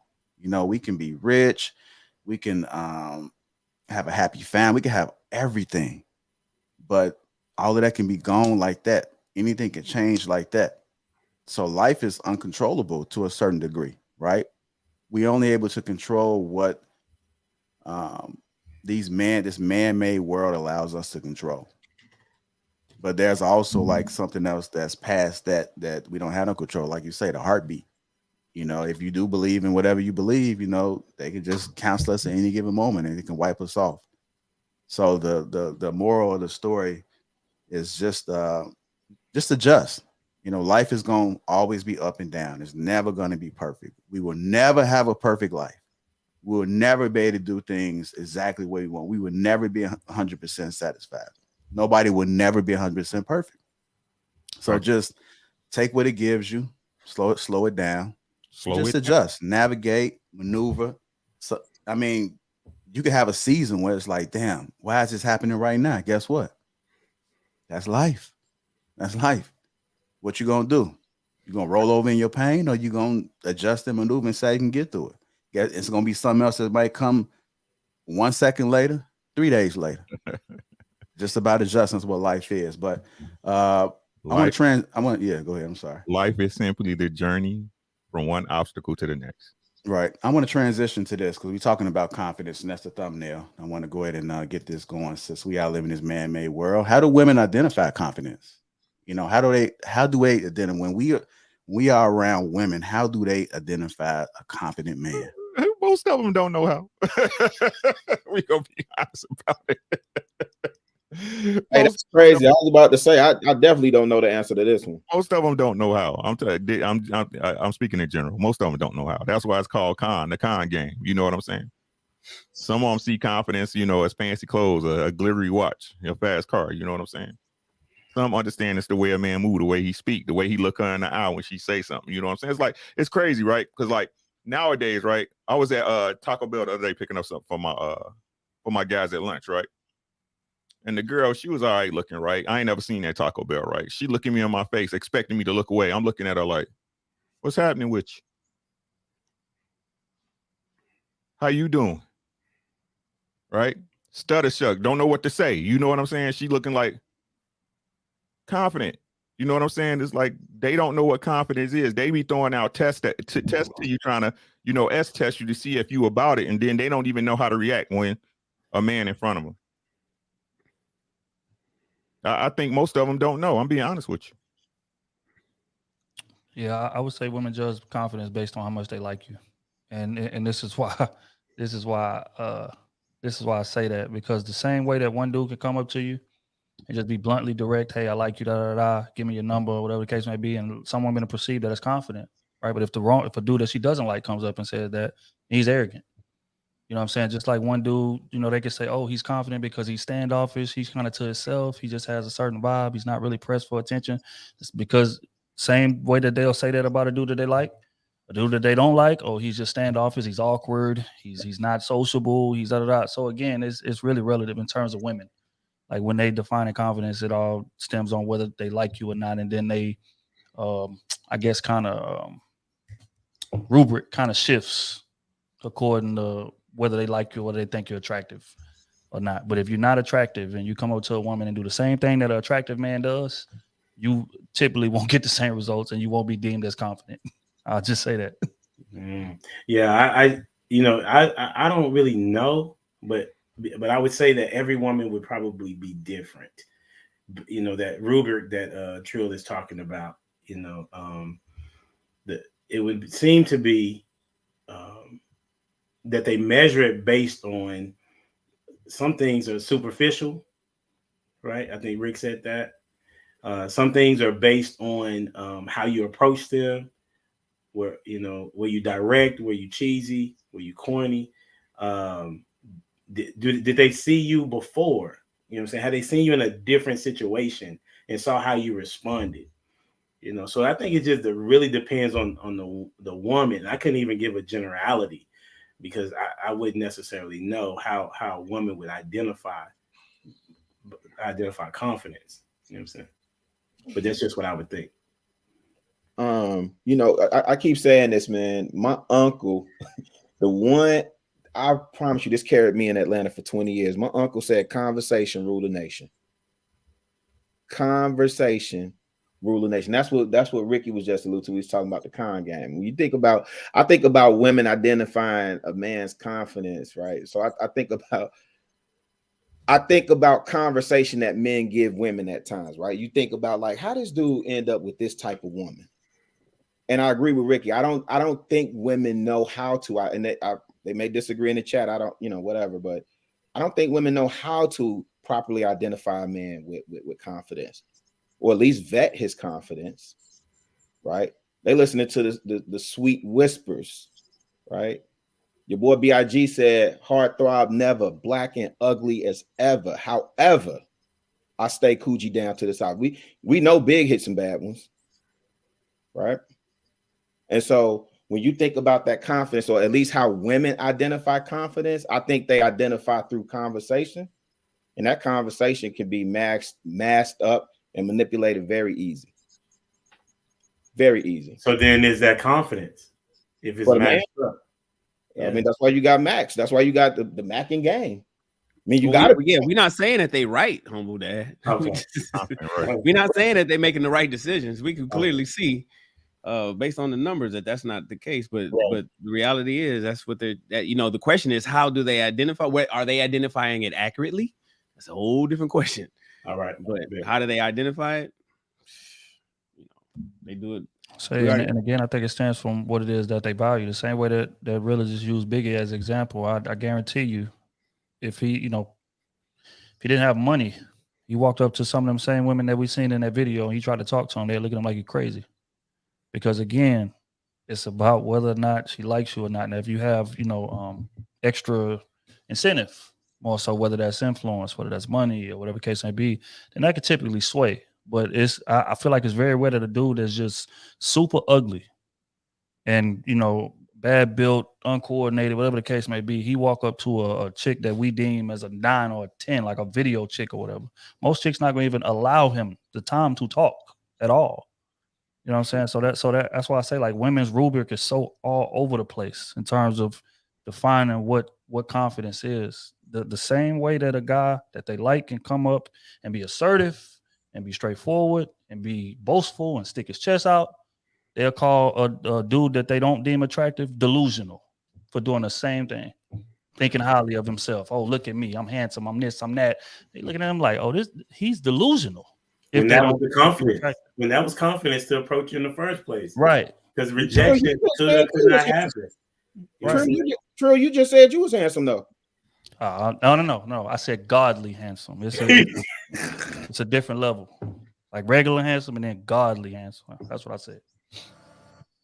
Okay, so I do got a follow-up question later, Trill. I'm gonna revisit what you just got through saying. So, Shannon, did you want to add something else to it? How do women identify confidence?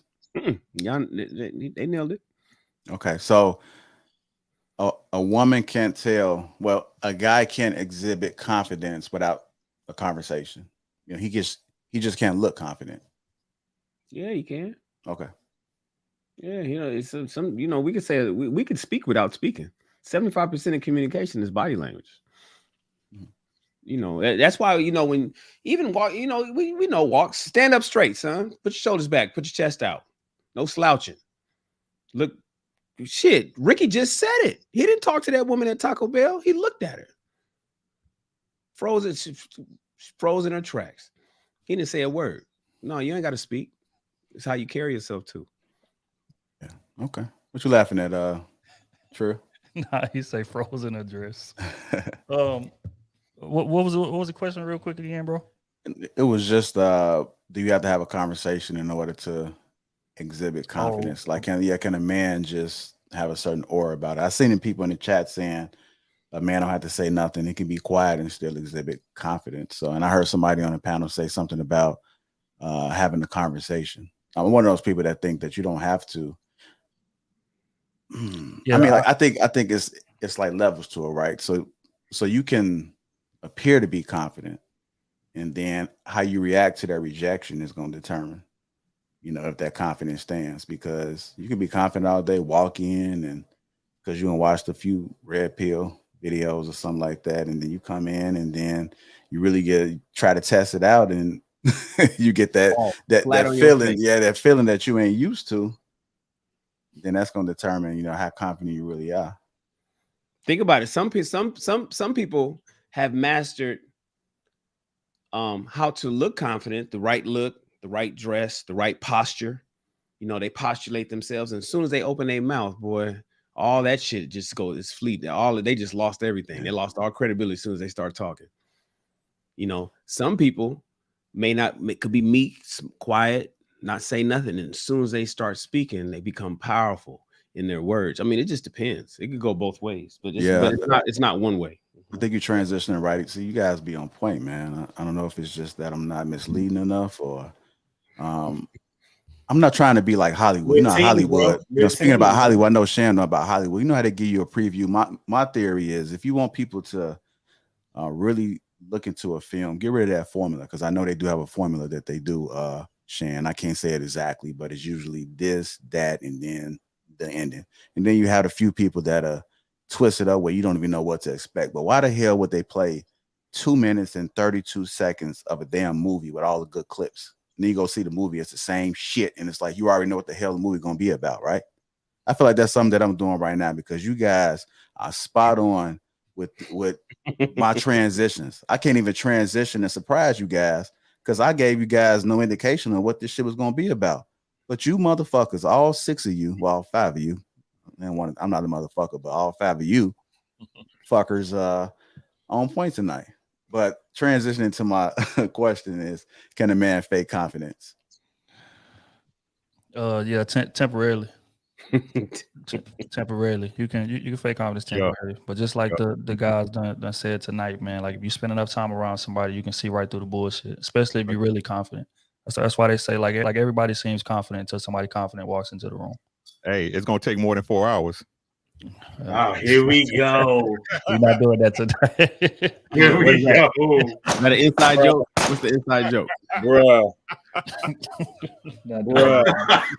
That's You missed the whole conversation. what a transition. We was talking about if you could determine if a woman is feminine in 4 hours. And it was a whole conversation, man. It was like a 2-hour conversation, man. Man, you missed it. Yeah. Ricky and Logic lost. Yeah. That's why I hit you like, where the hell you at, man? Oh, last week, huh? Okay, Yeah. okay. Yeah, man, you missed the epic one, man. But yeah, so you guys are saying that confidence can be faked. So you guys said earlier that confidence, you can learn confidence, but then you have people that fake it. And if you don't catch it early enough, can a grown man really adopt confidence? Can he really become confident? Or is it just a facade? Is it just something that's just like, it's not authentic? Because I mean, to me, I think you have to feel it, because we have those feelings, right? And we all human. Like, we have them feelings. There's what you can project, and then there's something you really battling with, and some people really can't hold it up. That wall will break, whatever it may be. Whether it be, think about, I'm gonna use horniness, right? You can be all the right man all you want, and you battling like a motherfucker, like, oh shit. You'd be like, baby boy, I gotta go. But you battling, right? Because by nature, and I think Trill hinted on this, by nature, you a whore. You're a whore. I think a part of understanding you as an individual, right? And how to navigate and control and be disciplined is just recognizing what you are. You may not know why you got to be that way, but when you come to a realization, like, damn, I'm a thought bucket, like, you got to slow down. And then that's when you're able to control, because you recognize what it is. You're not sitting here acting like it's not what it is. But I don't know what the fuck I'm talking about right now. I think I just went left. No. So you were saying, I'm gonna shut up. Go ahead. So no, like confidence, right? You were saying, can you fake it? Can confidence be fake? So think about this. So like, we know that confidence is like knowing your abilities, right, and being able to display it. The confidence is usually it has to be backed up by an action, typically. So I'll use something that we can all. Most men think they know how to fuck good. Most men think they could take a woman to climax and make her have an orgasm. Most men think that. Most men think about, oh man, I'll tear that ass. I'll blow your back out. That's what most men feel, right? And most men say that. Is he faking his confidence? Because some of those men know damn well, in their mind, they've already experienced it. They know damn well they suck in bed, or they may not be as good as they think they are, right? As good as what they watch on Pornhub.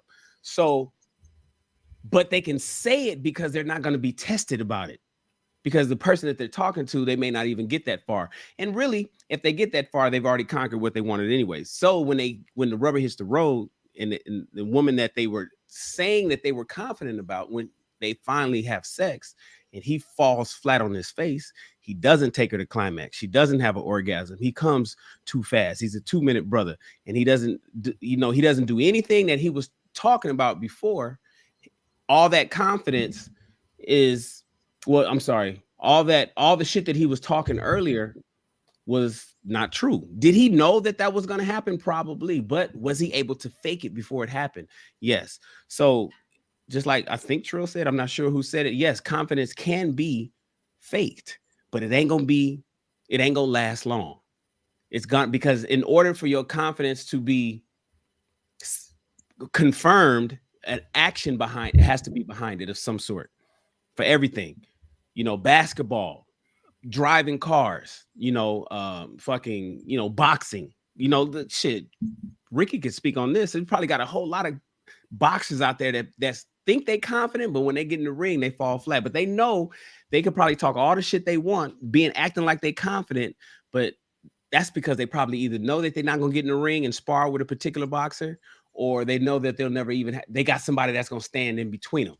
And they can talk shit from a distance, but remove them people from them, all of a sudden they ain't talking shit no more. Or put them in the ring and strap up some gloves. All of a sudden, all that shit talking that they was doing outside the ring stops. So yeah, the answer is: can confidence be faked? Oh yes, absolutely. Until, huh? I said, what can't be faked? You know what I mean? It's like it just takes time to figure it out, to see what's what. You know what I'm saying? It's like that's just what it is. Like confidence is not what's the word I was about to say? It's tempered. You know what I mean? It's something you acquire over time, right? Something that's built into you eventually, right? So it's just like anything. Same way you can buy fake Jordans or fake Gucci or fake Rolex. You know what I'm saying? It's fake out there just like anything else. Just like a woman can act like she's feminine in the first 4 hours of a date. Not true. Man.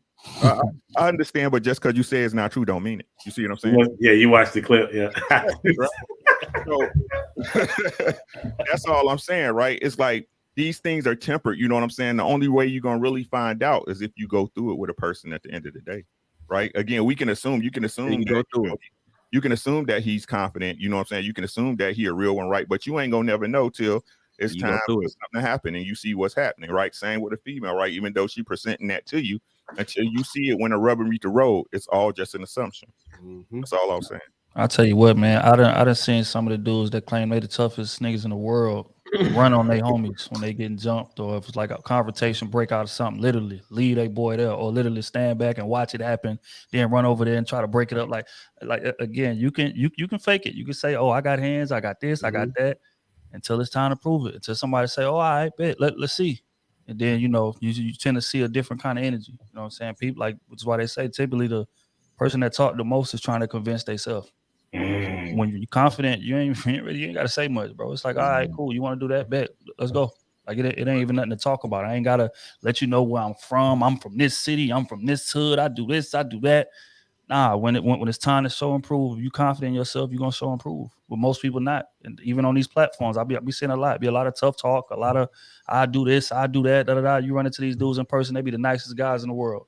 Head down, humble, barely won't even look you in your eyes, let alone lift a hand to put hands on you. So it's just, again, you can definitely act it, but that movie script is gonna run out. That clock is gonna strike 12 in terms of Cinderella.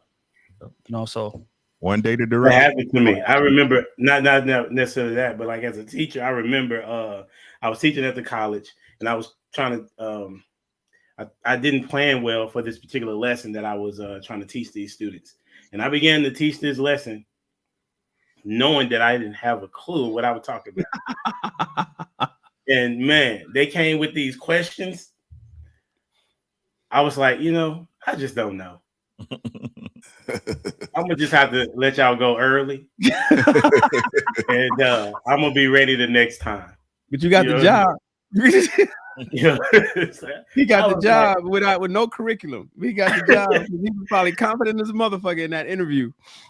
Well, I mean, I had done well before, but this was a concept that I just could not put in my mind to teach it.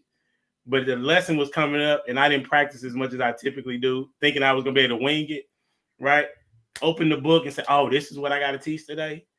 I was like, "Oh, yeah, I ain't ready." You know what I'm saying? But the class has started, and so I bombed. You know what I'm saying? I never let that happen again, bro. But that, so yes, you can fake confidence, and I definitely did. Okay, all right, I'm gonna throw a little curveball to you, gentlemen. Get them likes up, y'all. Get them likes up. I'm gonna throw a curveball that I'm gonna piggyback to what I mentioned to you earlier, Trill.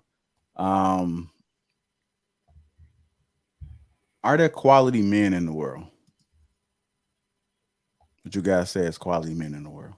Yes. Quality based on whose standards? Yes. I mean, based on your standards. I mean, just period. Yeah, just are there quality men in the world? Yeah. You got a typo in the scroll, JR. You Okay. said Here you go again. Here you go. The quality women. I messed up on that post earlier too. I I was like, shit. I started late, man. I'm tired. I ain't sleep good last night. But anyhow, that's another story. Are there a lot of quality men in the world? Is that better, Shan? Oh, a lot of quality men. No. What is a lot? Are we talking about 51%? Right. What's the number, bro? Like, Man, y'all go get these statistics, man. Bro, I can't help it, man. Like y'all like K 3.0s. Look. Are there a lot of quality men? I didn't start hearing this stat shit until I came to YouTube. I'm gonna be real. I've always been a guy, and none of my homies bring up no stats. We just having conversations. A lot is kind of vague, JR. It is. Okay. I say most. Like because when I hear a lot, I hear most. This means no. Okay. Hell no. Here we go. See, I'm learning. And I guarantee I won't use words such as lot, many. I'm gonna just do this shit right here. Hey, JR, for real, like when I'm writing, I can't use a lot or many. I always have to. Here we go. Are there quality men in the world? How's that? Yes. That's easy. Yes. I like this. See, this is okay. I'm learning.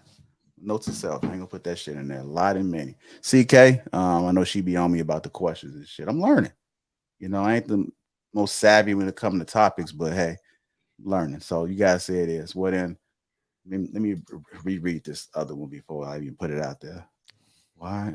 Got him proofreading on the air. Having a hard time. Okay, here we go. That's good.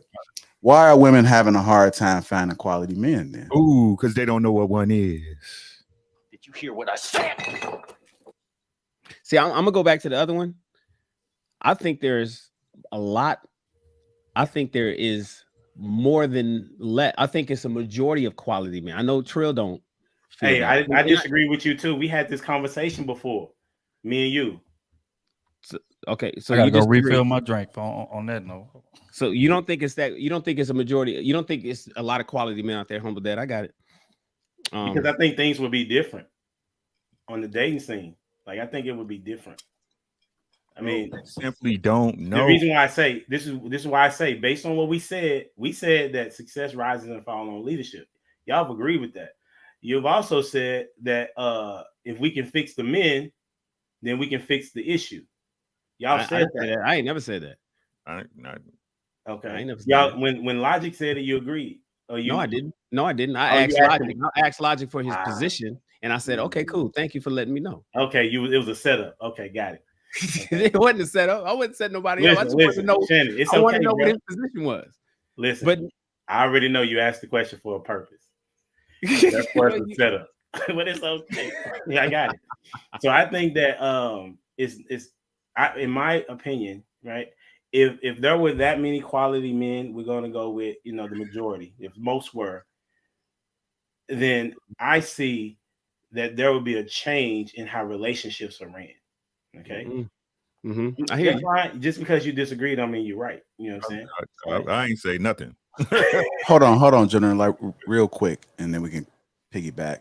Because I was just talking to somebody this weekend. I was talking to a young lady, and she told me that in different cities, dating is hard. Is that true? Is this a city thing now? Like, can a whole city have no quality men? Location. Yeah. Okay. Yeah, because she said that there are no quality men in Atlanta. It's hard. It's easy for men to find women, but it's damn near impossible. What's 11-1 in Atlanta, though, isn't it? I don't know. I don't go to Atlanta. I think that's what I've heard. I know you don't do numbers, but I think I heard it's 11-1. So it's more women than men. Okay. So it is hard, and it's based off population. Yeah. So not just the quality. So there are quality men probably in Atlanta. Yeah. You just got to position yourself. There's quality men in Atlanta. One of the challenges with Atlanta is that because I don't know if it's 11-1, but the women do outnumber the men, and you got a lot of brothers getting on their functions. It's a lot of dudes on their functions in Atlanta, but it's a lot of women. And the brothers got options. And for those sisters that are not willing to get on these brothers programs, they just select them from options. And you go again, segue one of my shit, man. There you go. I think you've been looking at that. But he's answering the question up now. Why are women having a hard time finding quality men? Which is back to my point. Go ahead, Ricky. If I could rock on this, man. Like, okay, so let's say this. Let's say, yeah, the numbers are exponentially higher, men versus women, right? But come on, man. It wouldn't be okay. Look, if we being honest about it, right? It wouldn't be so many guys out here that's virgins at 30, right? Who can't find a woman to say they life, quality or no, bro. if women knew how to select. That's just the honest to God truth. The answer to this question is there plenty of quality guys out there? Yes, but the truth of the matter is quality guys don't excite. They don't give women that tingle, and they choose what they like until it's too late. They want the select guy, not the non-select. All right, let's break this down then. Okay, so hold on, I'm not finished, bro. My bad. The truth of the matter is, if we being honest, Kevin Samuel, shout out to the Godfather, but this is absolute fact, bro. 90% of the women are chasing 10% of the goddamn men. That's just the honest to God truth, bro. You can go, and this is me talking about life. This is social media, bro. How these chicks don't want to talk to a dude who's saying he applying for a janitor, but soon they see him walk into a range, they trying to holler at him, bro. This is what goes on. How many times you seen a good dude get shut down or put into the friend zone because he wasn't Pookie, or she was in love with Pookie, or Pookie was dugging her out behind her back or whatever, bro. This is he wasn't the 6. He wouldn't have the 666. Right. The truth of the matter is women don't know how to choose. That's just the honest to God truth, bro. That's the truth. Y'all, the proof of the pudding, you see it out here. You see it out here in the world right now, bro. These chicks, they hit 40, they 45, they didn't get settled in their way, and now they want a good man. When a good man, you passed them by already. The man you let them go. They want a cleanup man now. Right? Now, for me to say that's every woman, no, that'll be a lie. That'll be a lie. I don't do that. But the majority of the women do this, bro. Does anybody disagree? Okay.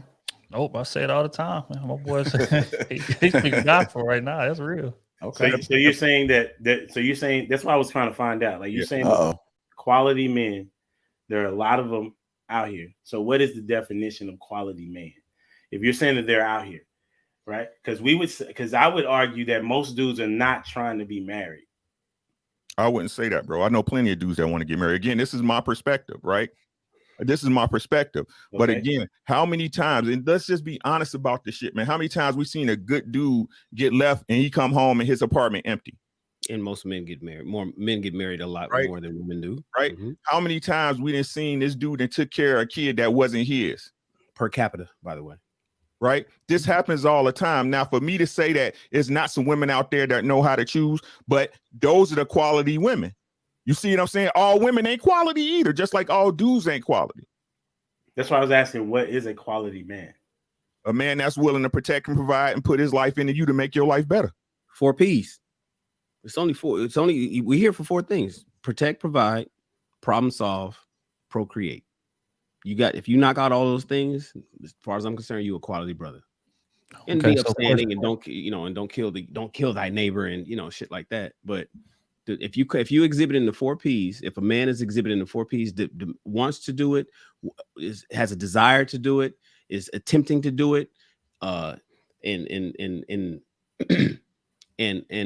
has the means to do it, then I consider that brother a quality guy. Okay, so I believe most men are that. When we say, because y'all said the 4 P's, right? Y'all said provide was one of them, right? Your boy Shan. Yep. So the average man makes how much money? What, 40 something thousand, 42,000? Roughly. Mm-hmm. So when we say provide, what we speaking on paying everything? Sure, why not?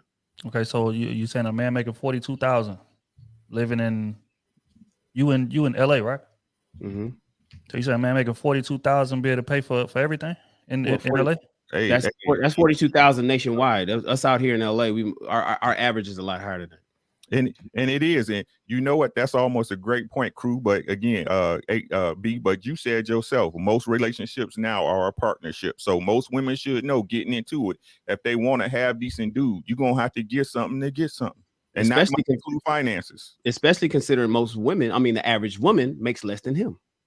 True. See, we talk about her, right? But we talk about her average is less than his. I know women is the queen, and they doing all this. 85% of women make less than 80%, $80,000 a year. The average woman only makes what, 36,000. Mm-hmm. So we're talking about people who's making 36,000, looking for men that make 100. The $36,000 woman needs to be checking for that $46,000 man, but she never checking for him. This goes back to what Ricky's talking about. This is Ricky saying that these women are passing up these quality guys. Then they turn around and say, and when they get dogged out by Pookie and Ray Ray and the select guy, then they saying, damn, ain't no quality men out here. No, because you ignored the nigga that lived next door to you in your apartment building. But see, Shan, that right there goes against this red pill logic that I often hear spoken about on these platforms, right? When we talking about women making $36,000, and because red pill community preaches, I'm not a part of it, but this is what I hear. I hear that they preach that it doesn't matter how much money a woman makes. Matter of fact, a man that's making a legitimate amount of money, like he don't even want his woman working at all. That's not a red woman to be at home taking care of or aiding him and supporting him. As a matter of fact, her livelihood, her goals and aspirations in life would be making him the best man that he can be. So her $36,000 shouldn't matter according to that red pill logic that I hear. No, that's not red pill logic. That's not a red pill is about truthfulness. It has nothing to do with how much money you talking. A lot of people conflate the whole high value man and what he is preaching and what he wants and associating that with a whole community of red pill people. Red pill logic isn't about a woman not making no money. And also a lot of people getting mixed up with a woman making money versus a woman having a bunch of degrees and leading with said degree. So, leading with said education, leading with the fact that she's a boss and leading with all of that kind of stuff. So red pill logic isn't saying the brothers in the red pill community, manosphere, whatever you want to call it, aren't out there saying, I don't care about how much money a woman makes. No, that's not what they're saying. That's not true. That's a lie. Huh? If you go look at most of these platforms that are saying they're red pill, that's typically what they say. Like, we don't care about what the woman makes. Right. You know what I'm saying? Maybe not who you listen to, but like that's what's going on. You know what I'm saying? Verbatim. So, verbatim. So, but you're saying providing is one of those things, right? And so, if we're talking about average, right? Because average 46,000, dude can't really provide for a woman with 46,000 by himself, right? But that's a part of what you're saying that's quality, and I would say that's not quality at 46,000, right? That's not. And also, I would disagree with the 4 P's that you're saying. Because there's also that you need to love that woman. You know what I'm saying? You need to love her in a way that she feels loved. That's a part of the things that are missing. You know what I'm saying? And so when you say, well, this is all they have to do that makes them quality dudes, then you're leading these dudes to stray. You know what I'm saying? Because there's much more than just these 4 letters that y'all talking about to make a marriage work. We talking about making a marriage work because a marriage is how we can rebuild the community, right? That's one of the things that we had agreed upon a few moments ago. And that's a part of leadership. Leadership is not a dictatorship all the time. It is an aspect of knowing that this is a team, but I'm the lead captain. You know what I'm saying? And then that's how it needs to be. But and I would say that's a quality person, a man that also has integrity, you know what I'm saying, has good character, that is concerned about his family, but also understands what the outlook of his family looks like, as well as what the community will look like as it relates to what he's doing in his community.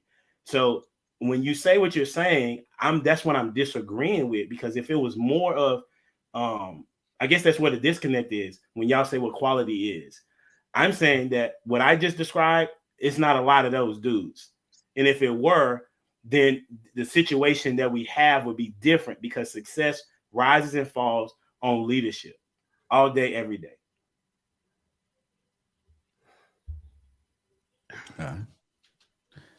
I can't really speak because it's hard to, because I did a whole show on red pill, blue pill, pink pill, black pill, incels, Ibmore, the manosphere, and MGTOW, and I explained it all in detail. And a lot of times people like to mesh over based on their confirmation bias on what this one here believes versus this one here, because depending on where they are, right? So if you have a red pill guy who's red pill, but he makes $150,000, he's going to tell you he doesn't care about women. But then people are going to associate his belief system based on his value with his red pill. He don't care about her salary? He don't care about her salary? Yeah, he doesn't care about her salary. Okay. Because he's making enough money to cover everything. But then they're going to say that that's a red pill tenet. That's a red pill philosophy. And it's not a red pill philosophy. That particular person happens to be a guy that doesn't want a woman to make a certain amount of money. But red pill is about truth, is about awakening, is about understanding the nature of women and realizing that you either once got taken advantage of and you don't want to get taken advantage of again. That's where we get red pill rage. And from then on, making sure that that never happens to you again. That has nothing to do with women and their income. Now, if you're speaking to a person that makes a certain amount of money and he's red pill, like Kanye West, who's waking up red pill in our very eyes with the way he's going through his childhood, his child custody battle with Kim, then you could say that. But you will have some people, brothers, who make $40,000 and still red pill and very much cares about how much money a woman makes. But he may not necessarily care about her leading, about how much education she has, or how alpha she wants to be in that relationship, and how in control she wants to be. So when you guys say that you hear this in these communities, right? This red pill community is saying you can't. No, you're hearing particular individuals talking about what they believe is important, and they happen to be red pill. But red pill itself, and just watch my podcast. I explain to you guys the difference. Red pill itself doesn't tout, we don't care about women's income, because if that's the case, you can touch that on all of them, all the pills. It just depends on where somebody is in their life. You can find somebody that don't make a whole lot of money and they really need their woman to make they believe in 50-50. Okay, let me do it like this. Red pill doesn't tout 100%. There's a lot of red pill guys out there that straight up 50-50. Man, I need my woman to make some money because we don't, this mortgage is high. He's still red pill. He still understands the truth and the nature of women. So but is he provided? Would he be considered a provider? In my personal opinion, that's now. Remember, this ain't got nothing to do with pills. But this is your 4 Ps though. So I'm asking you about your 4 Ps. Yes. No. I don't believe in 50-50. You guys know that. You already know that. I'm 100%, but I'm a different guy. And that has nothing. That's not my question though. Manosphere. What's that's your question? Not my question, right? My question is. Part of your 4 Ps was providing. So if he's going 50-50, is he considered a provider? In my personal opinion, no. So then that would trump your statement that there are more quality dudes. Yeah, but there's a lot of nuance in that. I'm down with nuances. Listen, I'm down with the nuances. But I'm saying based on the information that we're using, right? That most men do not make enough to not be 50-50. No. Listen, based on our current, 51% of women don't work in America, don't provide. 51, I think it's like 51% of women in America do not contribute to our economy. They're housewives. Okay. So with that logic in and of itself, there's more women that's relying on their men to help them take care of the household than otherwise. You just talked about women though. You talked about married women. So you're talking about single women, because it's what matters is the single woman or the man that is single. Is he a quality man? Well, it doesn't really like the married men and the married women are off the table because they've already found what they feel is quality. Hold on. Hey, listen, Saved by the Bell. Oh my God! Look here, man. I've never once on any of these platforms, especially in these red pill platforms, heard a man say that I need my woman to make such and such amount of money. I've heard every man that has spoken in terms of what their woman makes say that I don't care or it doesn't matter what my woman makes. As a matter of fact, they even go into what a woman's natural role is. A woman's natural role, quote unquote, is to not even be working to begin with. That's the nature, that's the ideology that they push. So for Shan to sit here and dance, because that's what you're doing. You're dancing because again, you're saying, oh, it's a select few red. No. It's all of them. I've never heard a man on here say my woman has to be making such and such amount of money, or else I won't date her. That's never heard of. Most men, I would say 99.9% of men who open their mouths in this manosphere say, I don't care what my woman makes. It doesn't matter what she makes. That's a fact. We're not going to sit here and dance around that. That's true. So we try to add extra definitions on what I'm not adding extra definitions. I mean, I'm speaking at the minute. I'm speaking. Not real. Okay. All right. That's why I asked you. That's why I asked you the question. I said, if a man if he goes 50-50, is he considered a provider? You said no. right? So that would tell you, based on your own definition, that there are not a lot of quality men, based on your own definition. Because most men, single men, yeah, I was about to say but hold on. men. Most men, that's what I'm trying to explain to you.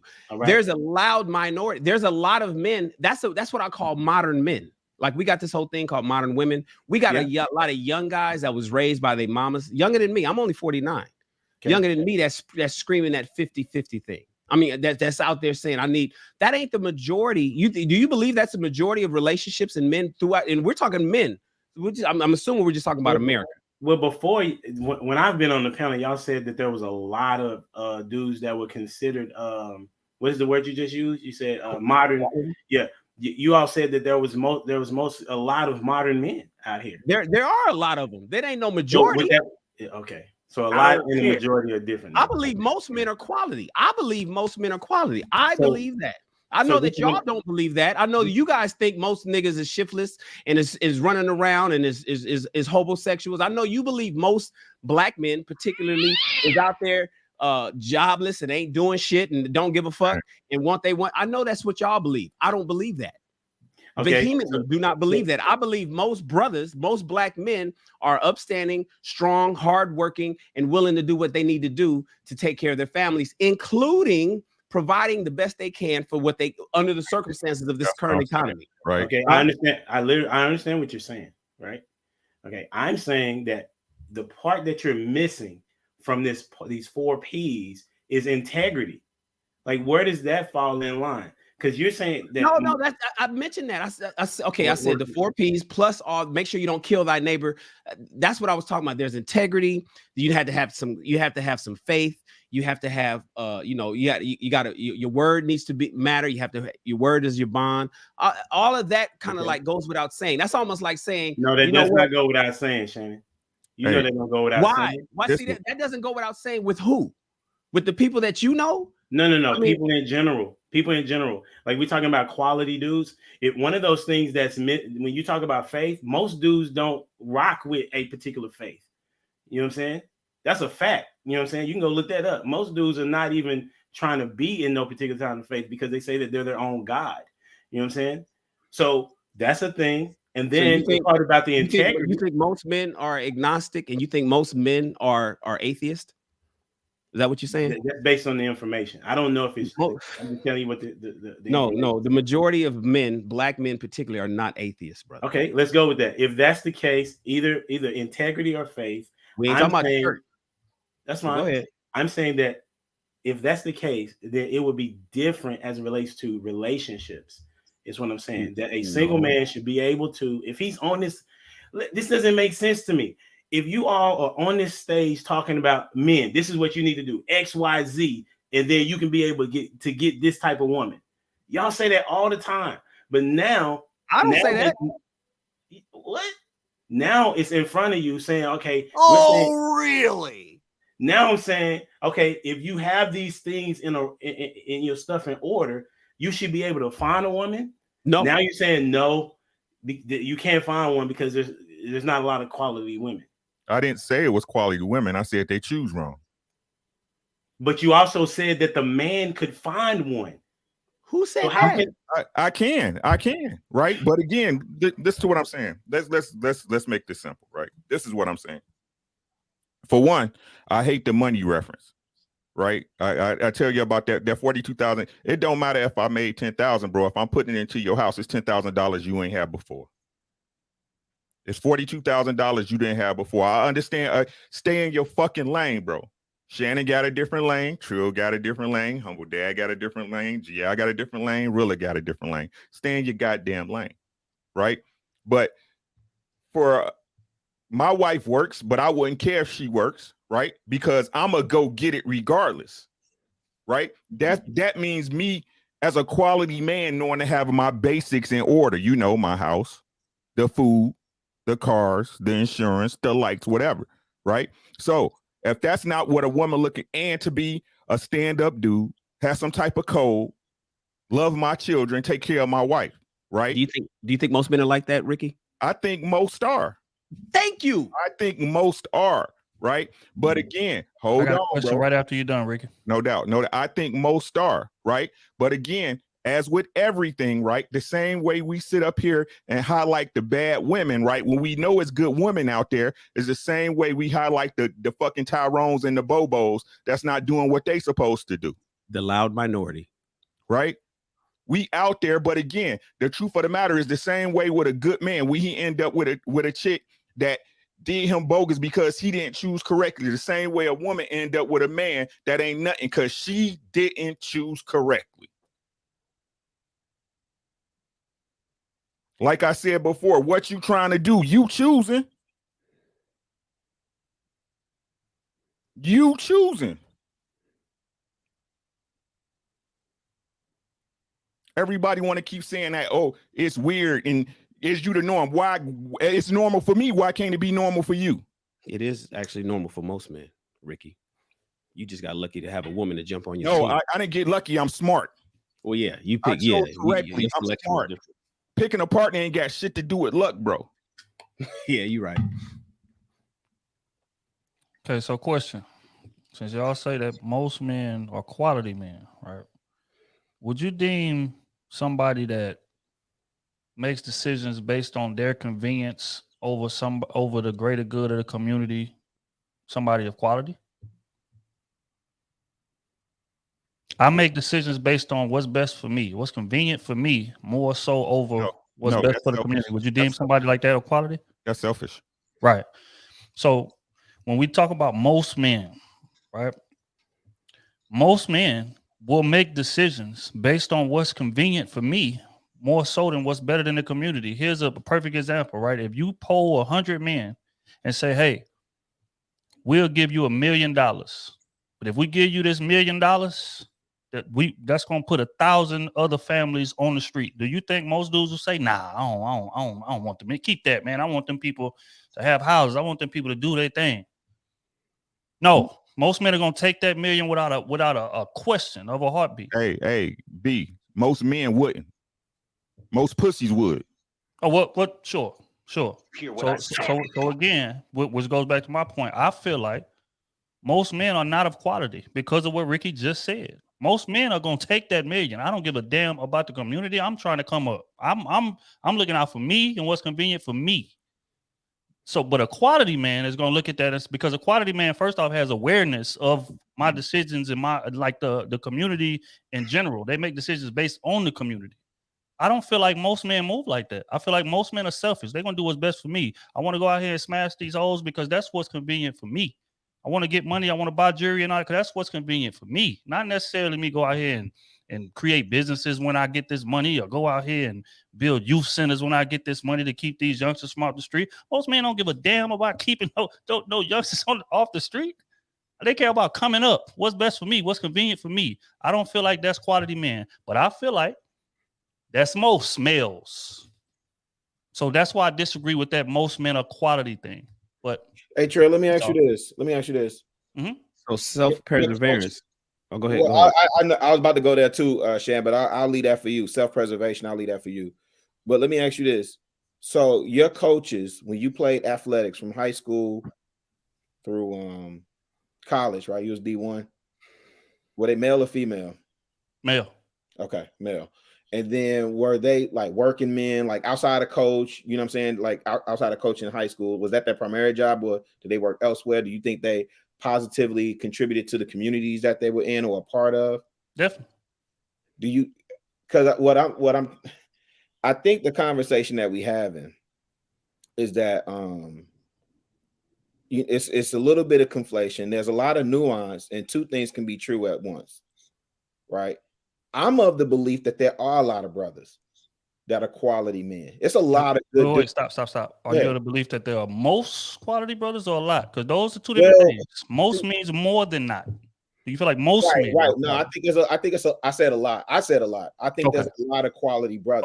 Okay. I just want to clarify. And a lot could be 41%. That's a lot. To me, that's a lot. 49%.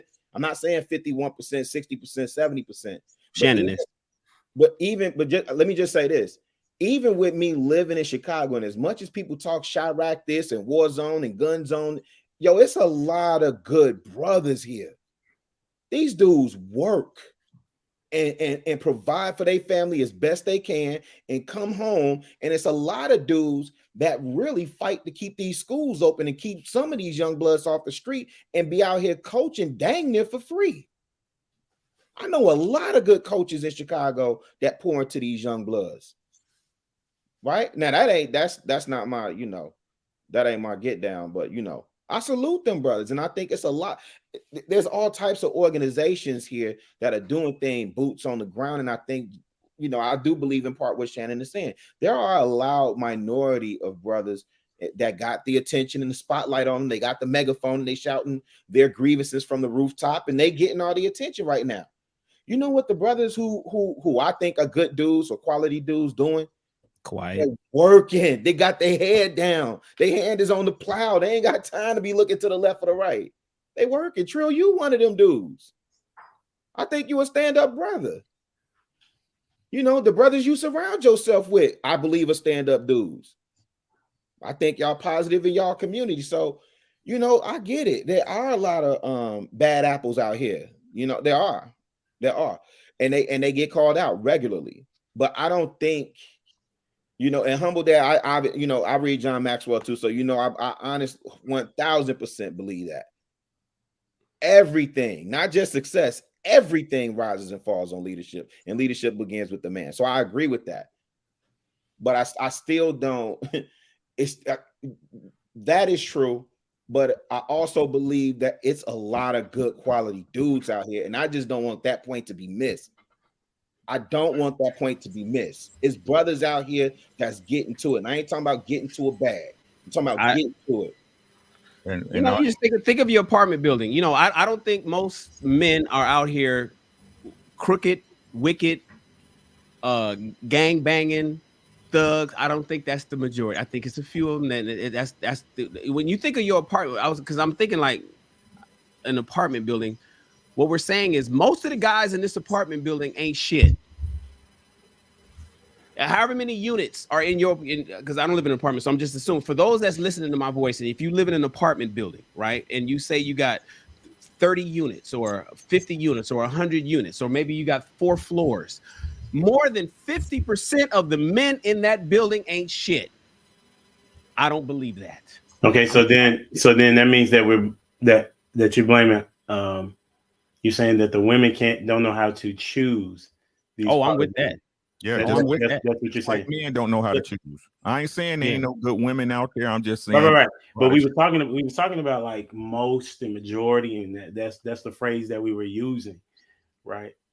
So that's why I'm confused if this is the case, because the thing that it is that is being taught is that young man, you need to do X, Y, and Z so that you can have the choice, I guess, to have options of women. Is that what it is that is being taught?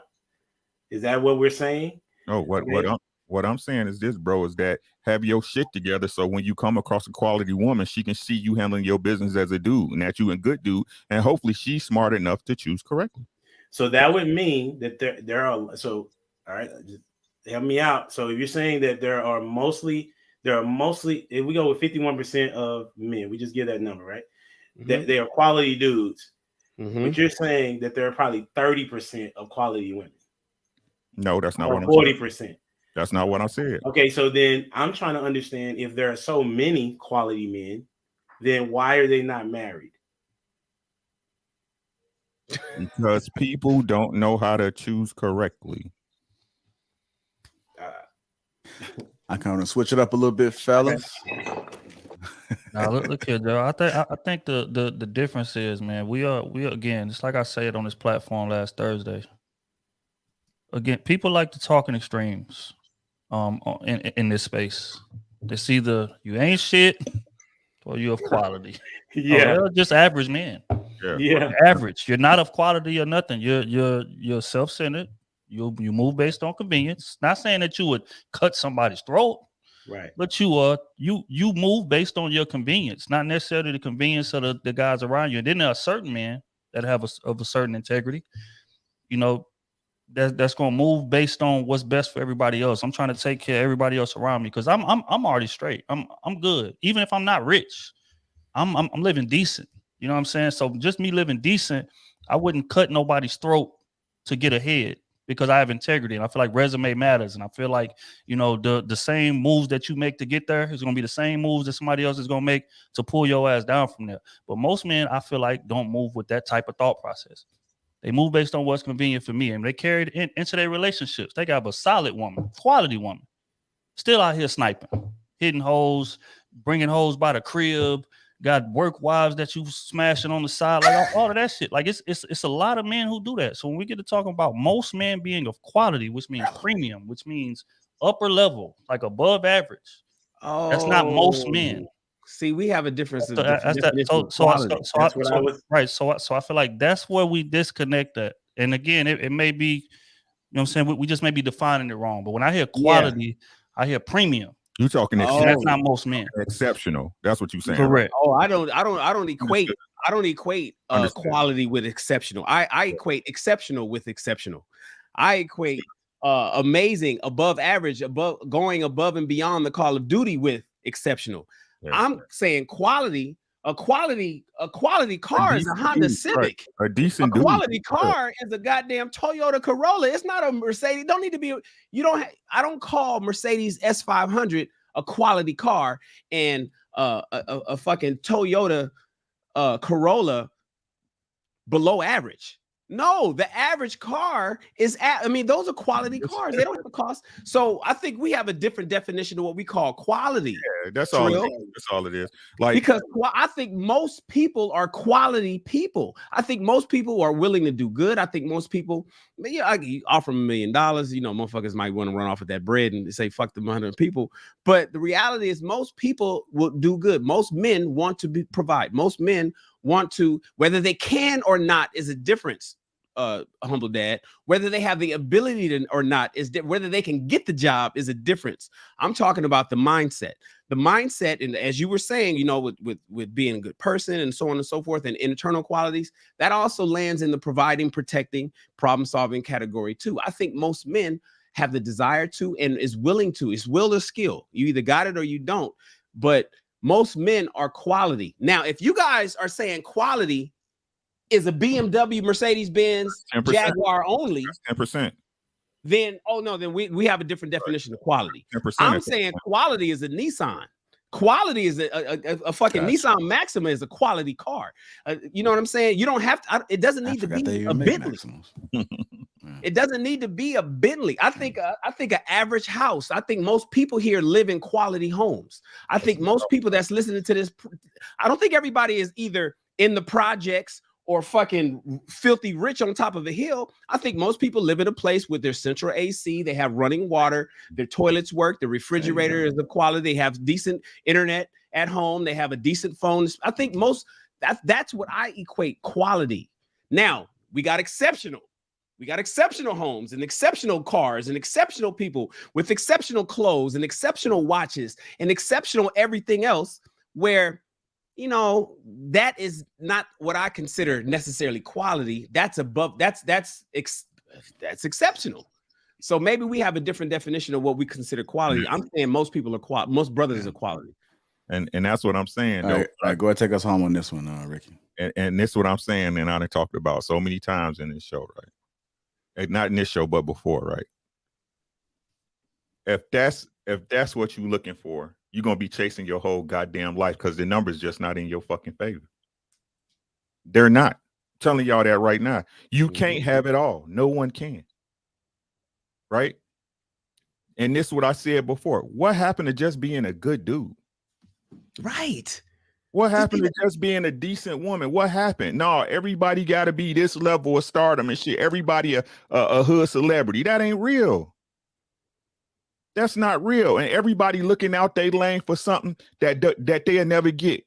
So get, as Kevin said, get you a goddamn cat or dog and dial on. That's both of y'all. What happened to just getting the fuck over, bro? Mm-hmm. Get the fuck over. What happened? Everybody think they better. What do you deserve? I deserve the world. I deserve you deserve a Lambo. No. That's not realistic. You don't deserve a Lamborghini. You don't deserve a Ferrari. You don't deserve a Rolls Royce. Talking about, and this is what I'm saying, right? This is what I'm saying, right? This is what I'm saying. Like the one conversation we just had when I said I'm comfortable with my wife. What's wrong with being comfortable in your relationship? What's wrong with that? Knowing your wife gonna be there for you and you for her in the long haul. Oh no, we in competition. I got to keep leverage over. Nah, man, we got to understand and we cool. The world not fair because y'all don't make it fair. Shut the fuck up. When y'all gonna start doing it? Is y'all just empty passengers in y'all life and y'all subject to society when society made a people? Oh, society doing this and society doing that. What you doing?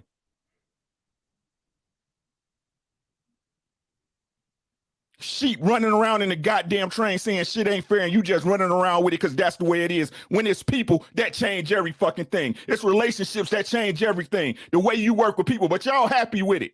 But y'all want to keep saying, oh, I won't change. I want to do this. I want to do that. Yo, the black people, y'all happy with the way the shit is going, bro. Oh, I guess I'm too passionate now. I'm yelling, right? But y'all, y'all keep saying this and this and this and this got to happen when y'all don't even want to start it with you. Because you two up in that Gucci, you two up in that Louis. Gucci is only quality? No. Levi's is quality. It ain't for everybody. I'm sorry. I apologize. Every one of y'all ladies ain't meant to be in $1 million house. Every fella, you ain't meant to hit no goddamn Rihanna, bro. Nope. Sorry, brothers. Come on, man. When y'all gonna do it? Y'all keep looking at somebody else to do it. When you gonna do it? Fuck being happy. Fuck loving somebody for just what they is. But that's what y'all want, though. A Birkin bag. That's the only quality purse. Done with you niggas, man. Stop, bro. Bars. There you go. Church say amen. I dropped the Damn. Ricky, somebody did a logic, man. Faded to the black. Hey, I want to talk about this, and I know Trill kind of touched on it a little bit as we nearing the end. I ain't gonna keep y'all long. I am monitoring time. I'm looking at it. But let's talk about the validation from women, right? Uh-oh. The validation from women, does this help or hinder the quality of a man? Cripples it. Really? Go ahead, Crew. Yeah, no, that cripples it. It cripples it because just like I've said on this platform before, I said if women didn't care about a man having money, most men would be happily broke. Happily. Men make moves based on what's appealing to women. Most dudes. Now again, we talking about quality dudes are exceptional, as Shan said. Those dudes make moves based on their own merit. They make moves based on what I feel is right and based on what my moral code is. But you know, I don't feel like most men move that way. I feel like most men make moves based on women. They buy jewelry for women. They buy sections at clubs for women. You know what I'm saying? Like they dress, get shaved up, get clean for women, not just for self-maintenance or because they just feel like being fly that day. No, it's man, let me get dressed and go to the grocery store. Let me get dressed and go to the club, man. I might, you know what I'm saying? I might see something over there. You know what I'm saying? So again, I think when you have dudes like that, they shortstop the grind in terms of what it is that we're trying to do, and that's progress us as men and come up with a, you know, unified code of morals that we move by that can push us forward. But if we, which is why I honestly feel like it'll be hard for us to ever get there. Going back to what was initially spoke about, we were saying, you know, all it takes is 10% of men to do this, and we can start something. But I don't feel like we're gonna be able to finish it because I feel like most people are gonna make moves based on what's convenient, and that's getting hoes, and that's getting ass. You know what I'm saying? So to answer the question, yes, it cripples you from being a great man when you make your moves based on what's pleasing to a woman or with pleasing a woman in mind, more so than what's better for the greater good of not only us, but women as well. Guy on the Rella.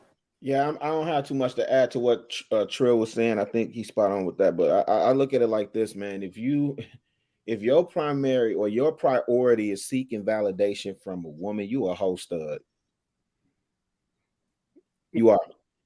You know, I agree with you, Trill. I know it's a lot of, not a lot. I hate. Let me chill with some of these words. We've been arguing over most. Yep. See, right. Yeah. See, Many. I learned my lesson. Never again. You see that word a lot in there. There are men, regardless of They were gonna be reduced to like 3 words from now on. I'm trying to parse my speech, but the point that I really want to make is that, you know, there are dudes out here who trick off dough and seek validation from women. They want the woman to affirm them, their dress, how they look, or who they are as a man. And that's, to me, that's just the wrong. And as Trill was answering, I'm sitting thinking like, man, has my woman ever validated? And that's never been like, she supports me. You know what I'm saying? She my right hand. She my rib for sure. But my primary purpose and my priority wasn't to seek validation from her. And if you're doing it that way, to me, that's bass backwards. Right? You muted, JR. You was about to say something? No, I was about to say something, but you was talking. You know, you want to say something, and then you hear that little syllable still come out your mouth. You just you look like LL Cool J for a minute. Like you licking your lips or something. What the hell going on, brother? Yeah, man, I agree with, and let me break it down like this. So let me add on a little bit more and take it a little bit further. Not even just validation from your woman, right? It's dudes. This is why I say, black man, go get therapy. It's dudes out here that still seek validation from their mama. You 30-something years old living in your mama basement still. You a son husband. You got to be taking your mama on dates. Black man, go get therapy, man. We doing a lot of things bass backwards, and that's why I agree with some of the stuff in this space that people, some of the rhetoric, I get it. It's some of it's dangerous and some of it's off, but the primary lessons of men, focus on your purpose, man. I often say, if at an early age, like if at 18, 19, I had locked into my man, I'd be further along in life. I'm happy with where I am, but I'd be further along in life. And that has nothing to do with being validated by a woman, man. All you son husbands, get off that titty, man. I was gonna say, I mean, I hear what you're saying, but do you think that most guys preach this message, but it's still happening? In practice, yeah, and it's still happening. Like we saying all the right things right now, right? But yeah, because it looks good, makes you look good. Say it. But it still happens daily.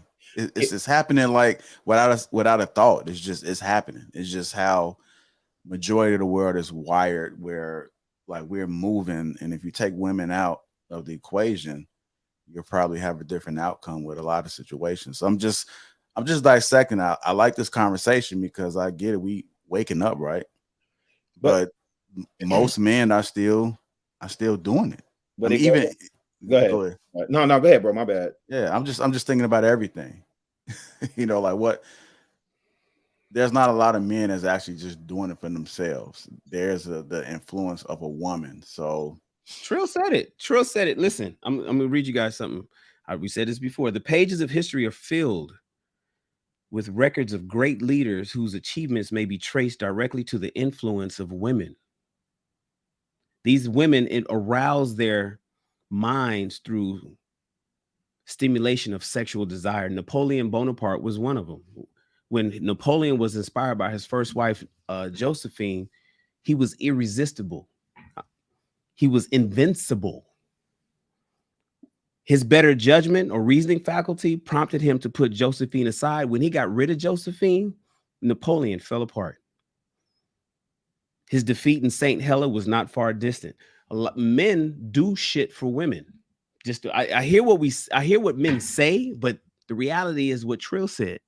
They say it, but oftentimes they're doing it for the validation of women. And if it wasn't for women wanting men for money or whatever, men wouldn't give a shit about making it.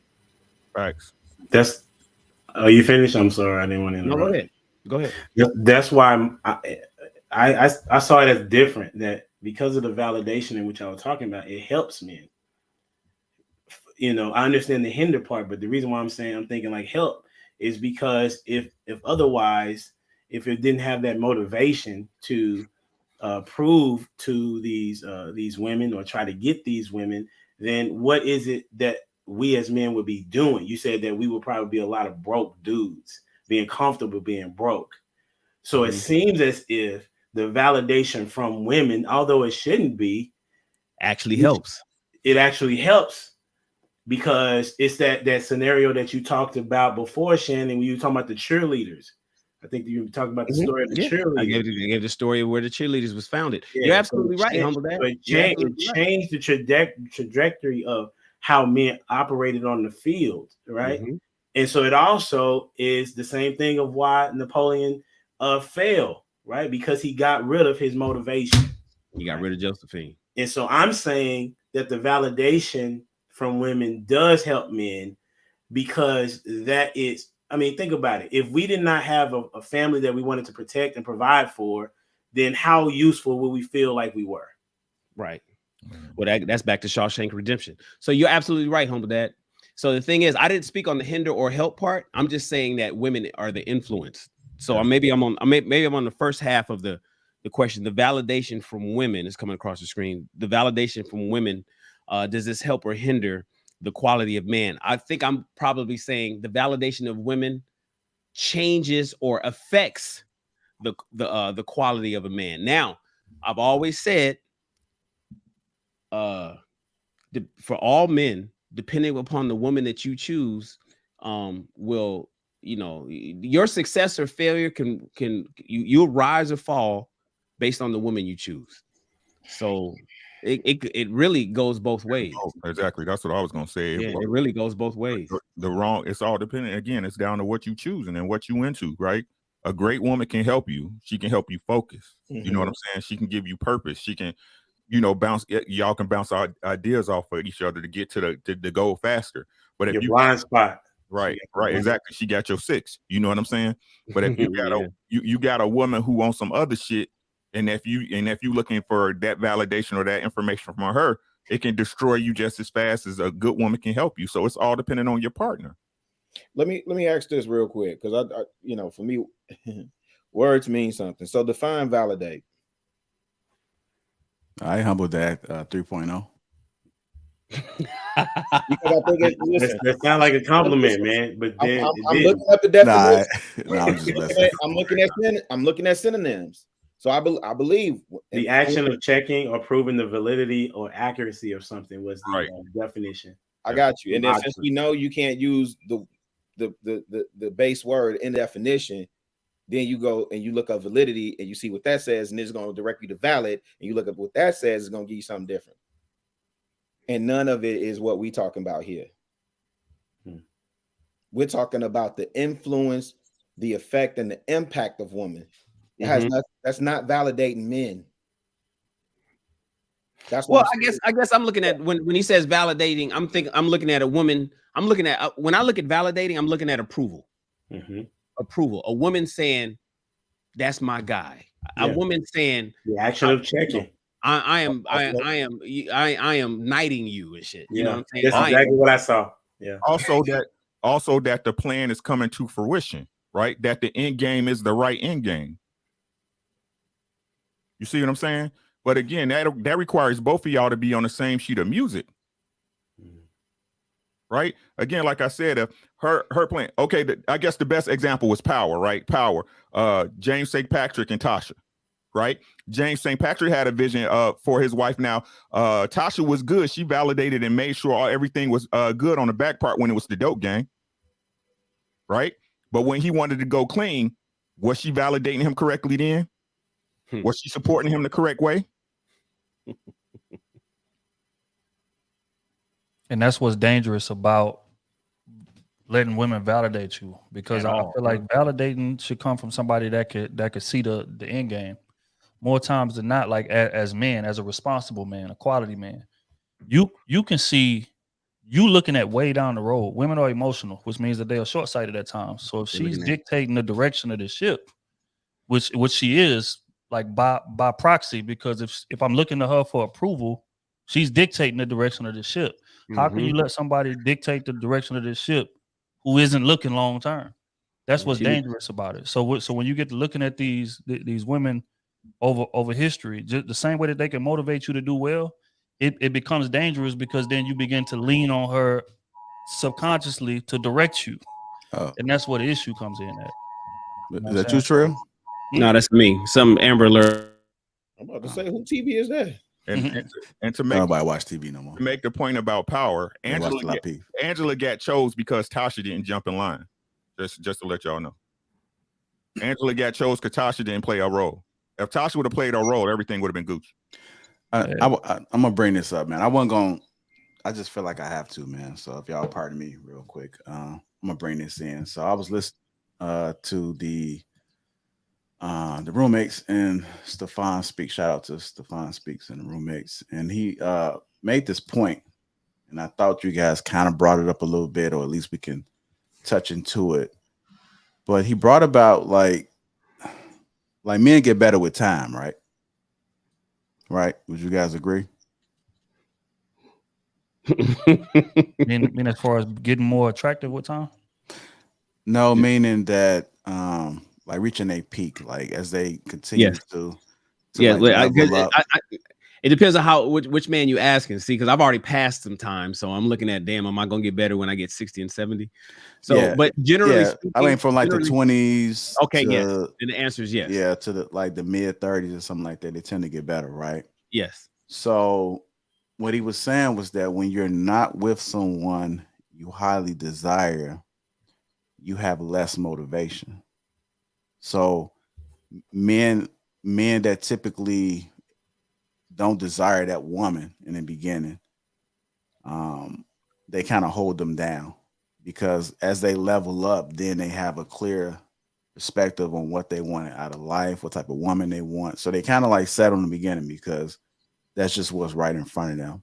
Mm-hmm. So what he said was that a person's options are going to determine what they will deal with.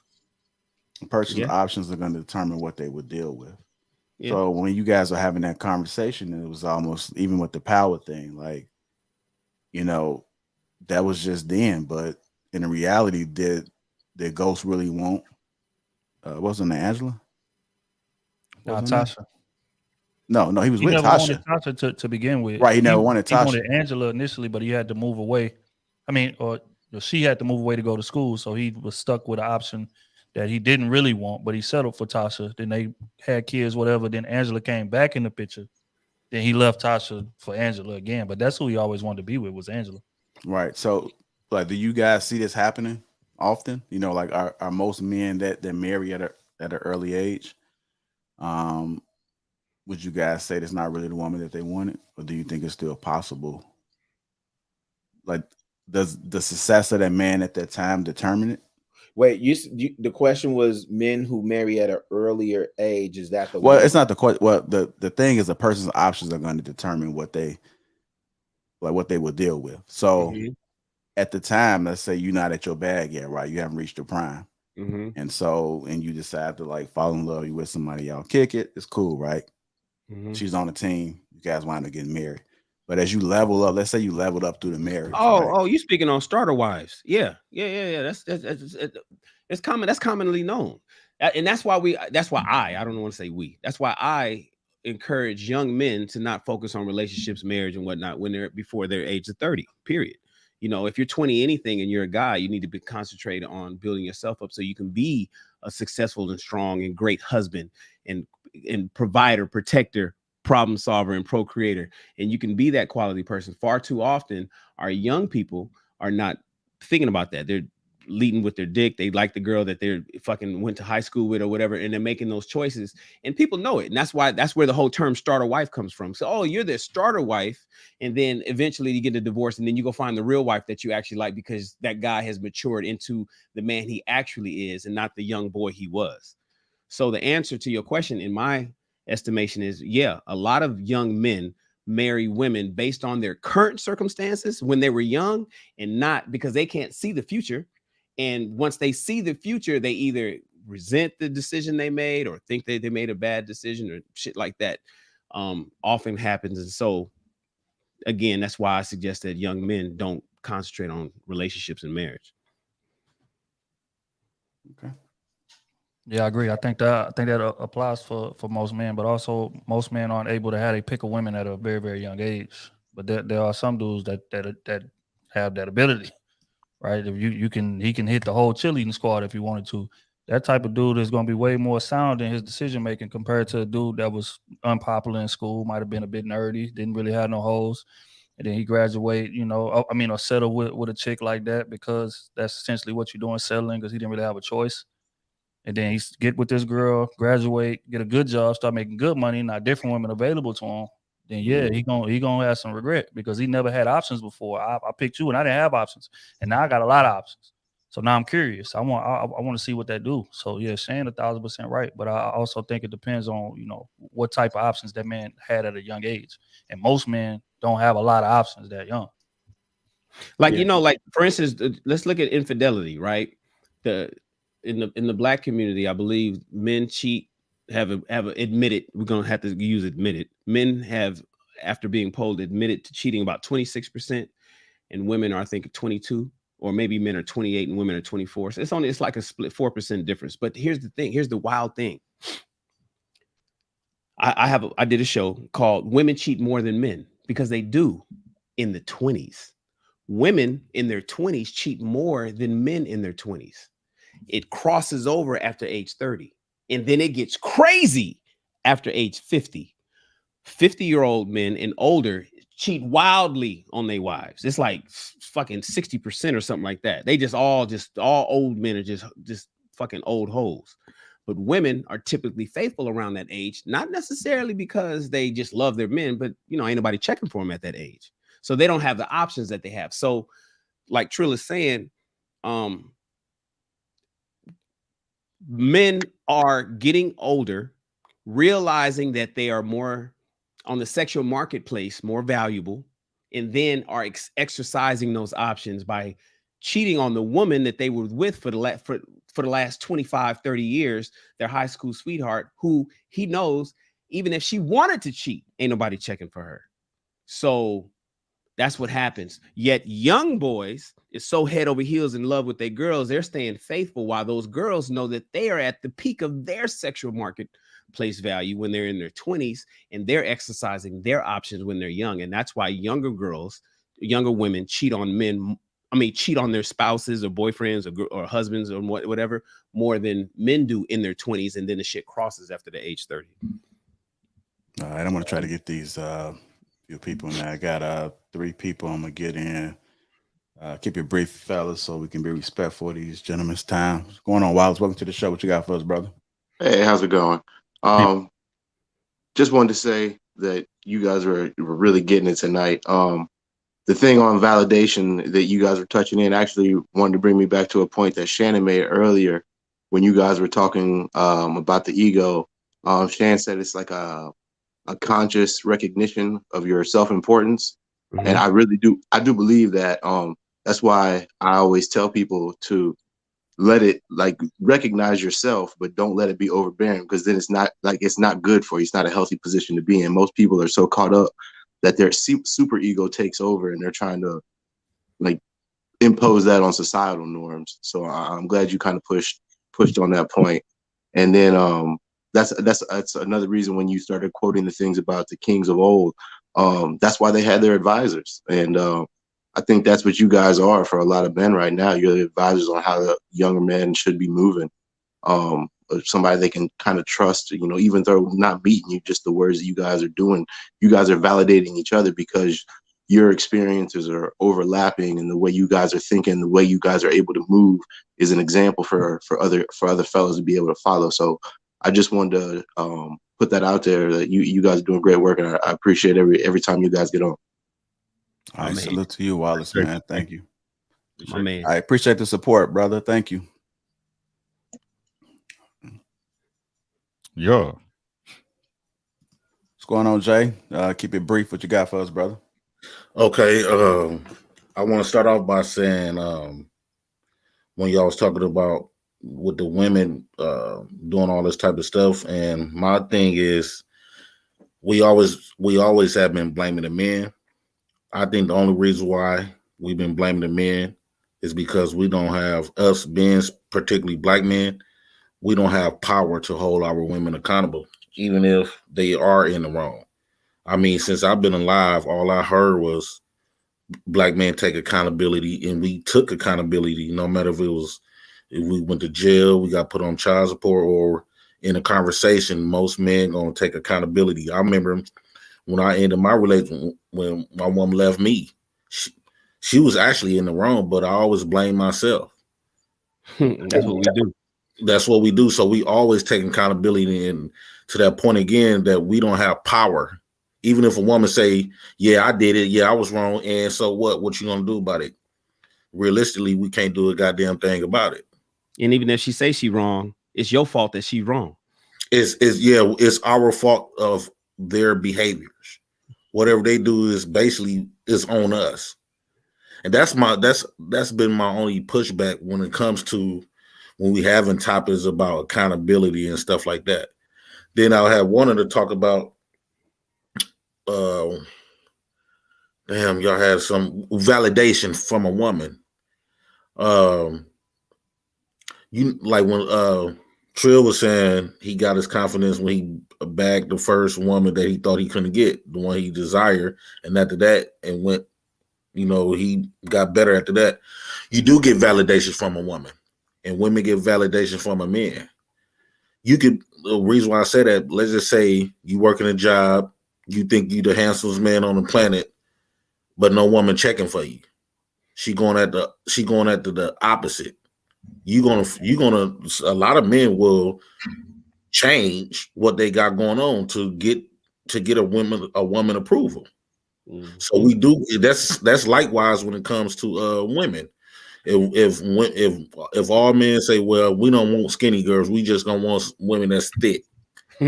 Jordan women gonna try to get thick to get our approval. I mean, you can say you fine in your own head all day, but if the opposite sex not choosing you, that means you're not fine. Well, Jay Prince, that's the thing is, you said we don't have the ability to.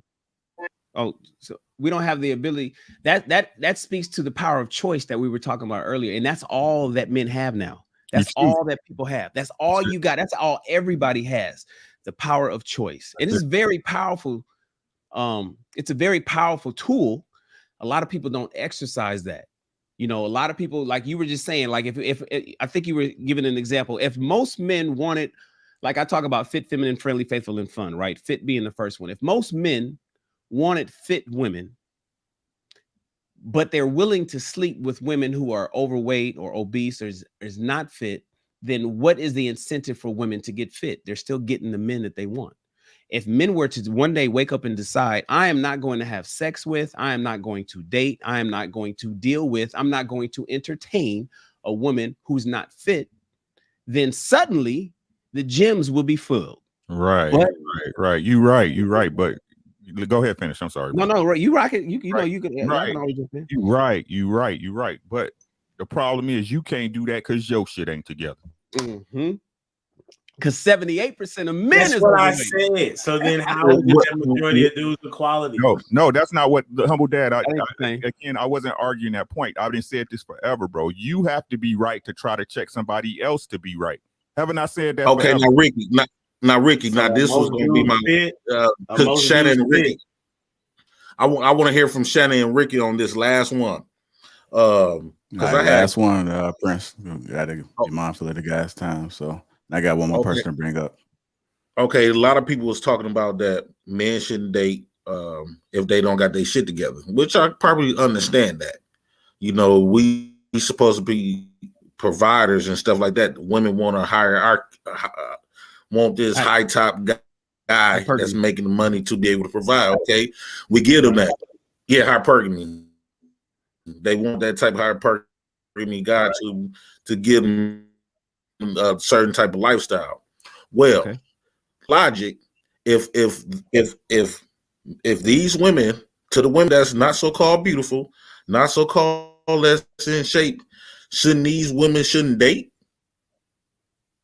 Say that again. I mean, you telling they want men with money. We want a beautiful woman, but everybody else tell us don't go off looks. But that's what we want. People tell women, like they say, love don't pay the bills.